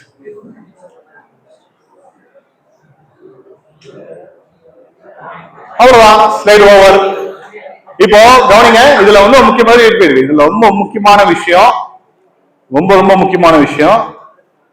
இப்ப நான் சொன்ன விஷயங்களை தாண்டி ஒரு விஷயம் இருக்கு. ஃபர்ஸ்ட் அந்த 5 பாயிண்ட உள்ளுக்குள்ள வச்சுங்க. ஃபர்ஸ்ட் அன்பு, கருணை, பணிவு, பொறுமை, ஒழுக்கம். இந்த 5 விஷயத்த உள்ள வச்சுக்கிட்டு இந்த உலகில் இருக்கக்கூடிய எல்லா உயிரினங்களையும் அன்கண்டிஷனலி லவ் பண்ணுங்க. எல்லாருமே அன்கண்டிஷனலி இரக்கம் காட்டுங்க, கருணையா இருங்க, பணிஞ்சு போங்க, தலைவனா வேணாம், சின்ன விஷயமோ பெரிய விஷயமோ ஒழுக்கமா நடந்துங்க, பொறுமையா இருங்க. நம்ம இது படத்துல கூட விஜய் சொல்லுவார்ல, உசு பேத்துறவங்கிட்ட உம்முனும் கருப்பேத்துறவங்க உம்முன்னு இருந்தா வாழ்க்கை 100% உண்மை. யார் சொல்றாங்கன்னு தாண்டி என்ன சொல்றாங்கன்றதை பார்க்கணும்ல. உடனே சார் வந்து டிவிக்கு போடுறதுக்கு டிவிக்கு ஓட்டு போடுவார் போல, அப்படி கிடையாதுப்பா. நல்ல விஷயம் யார் சொன்னாலும் ஏத்துக்கணும். இந்த 5 விஷயத்த உள்ள வச்சுக்கிட்டு அதை வந்து ஸ்ப்ரெட் பண்ணுங்க. Spread love. இந்த 3 விஷயம் உங்க நேரத்தை கொல்லக்கூடிய, உங்களுடைய ஆற்றலை தடுக்கக்கூடிய இந்த செல்போன்ல அன்வான்டட் யூசேஜ். செல்போன் ஒட்டுமொத்தமா சொல்ல முடியாது, அன்வான்டட் யூசேஜ். 2வது போதை பழக்கம். 3வது லவ்னு சொல்லக்கூடாது, love at this age. Love at this age. 22-23 வயசுல லவ் பண்ணுங்க, சந்தோஷமா இருங்க. இந்த அட்டகத்தி படத்துல தினேஷ், அட்டகத்தி தினேஷ் சொல்லுவாங்கல்ல, அட்டை தினேஷா, லவ் பண்ணுங்க சார், லைஃப் ஹாப்பியா இருக்கும் அப்படின்னு. அதான் உண்மை.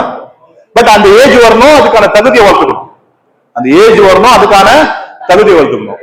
இந்த 2 விஷயத்தையும் நீங்க 5 விஷயத்த சேர்த்து 3 விஷயத்த தடுத்தீங்கன்னா ஆட்டோமேட்டிக்கா, நம்ம ஐயா சொன்னார் பாருங்க போன செக்ஷன்ல, இந்த யூனிவர்ஸ், இந்த அண்ட சராசரம் உங்களுக்கு தேவையான எல்லா பாசிட்டிவ் விஷயங்களையும் கொண்டு வந்து சேர்க்கும். அது கொடுக்கக்கூடிய ஆற்றலுக்கு அளவே இருக்காது. உங்களுக்கு படுத்தா நிம்மதியா தூக்கம் வரும், உடம்புல வியாதியே இருக்காது, உங்க பசங்க எல்லாம் பிரில்லியண்டா இருப்பாங்க, உங்க பேச்ச கேட்டு நடப்பாங்க, உங்க வாழ்க்கையில கடனே இருக்காது. இதெல்லாம் வந்து இதோடைய கொடைகள். நீங்க இதெல்லாம் செஞ்சீங்கன்னா இதெல்லாம் கிடைக்கும், நல்ல வேலை கிடைக்கும். நான் சொல்ல புரியுதாப்பா? அந்த வேலை கிடைச்ச பிறகு செய்ய வேண்டியது இந்த பைனான்சியல் மேனேஜ்மெண்ட். இன்வெஸ்ட்மெண்ட், சேவிங்ஸ் மட்டும் தான் நம்மளை காப்பாற்றும். இதுல இன்வெஸ்ட்மெண்ட் சம்பந்தப்பட்டமா அவாய்ட் பண்ண வேண்டிய சில முக்கியமான விஷயம் இருக்கு. இஎம்ஐ. ஒரு பொருளை நான் இஎம்ஐல வாங்குறேன், தவணை முறையில வாங்குறேன், கிரெடிட் கார்டு வாங்குறேன், பர்சனல் லோன் வாங்குறேன், அதுக்கு நான் இஎம்ஐ கட்டுறேன் அப்படிங்கிற விஷயம் உங்க வாழ்க்கையில இருக்கவே கூடாது. போன் பண்ணி கெஞ்சுவான் பேங்க்காரன், சார் ஒரே ஒரு கிரெடிட் கார்டு வாங்கிக்கோங்க சார், ஒரே ஒரு பர்சனல் லோன் வாங்கிக்கோங்க சார். சரி, ஒரு பர்சனல் லோன் போட்டு ஒரு ராயல் என்ஃபீல்டு பைக் தான் வாங்குவோமே, முடிஞ்சது கதை. இஎம்ஐ கட்டி கட்டி கட்டி குட்டி சோறா போனதே தவிர, நீங்க இஎம்ஐ கட்ட போறீங்களா இல்ல மந்த்லி எஸ்ஐபி மூலமா கோல்ட் பீஸ் நிப்டி பீஸ் வாங்கி 40 வயசுல கோடீஸ்வரன் ஆக போறீங்களான்னு நீங்களே முடிவு பண்ணீங்க. இன்னைக்கு அடிச்சு சொல்றேன், நான் சொன்ன இந்த எல்லா விஷயத்தையும் ஃபாலோ பண்ணி 40 வயசுல நீ கோடீஸ்வரன் ஆகலன்னா என் முன்னாடி வந்து நில்லு, அந்த 1 கோடியை நான் தரேன். தேங்க்யூ.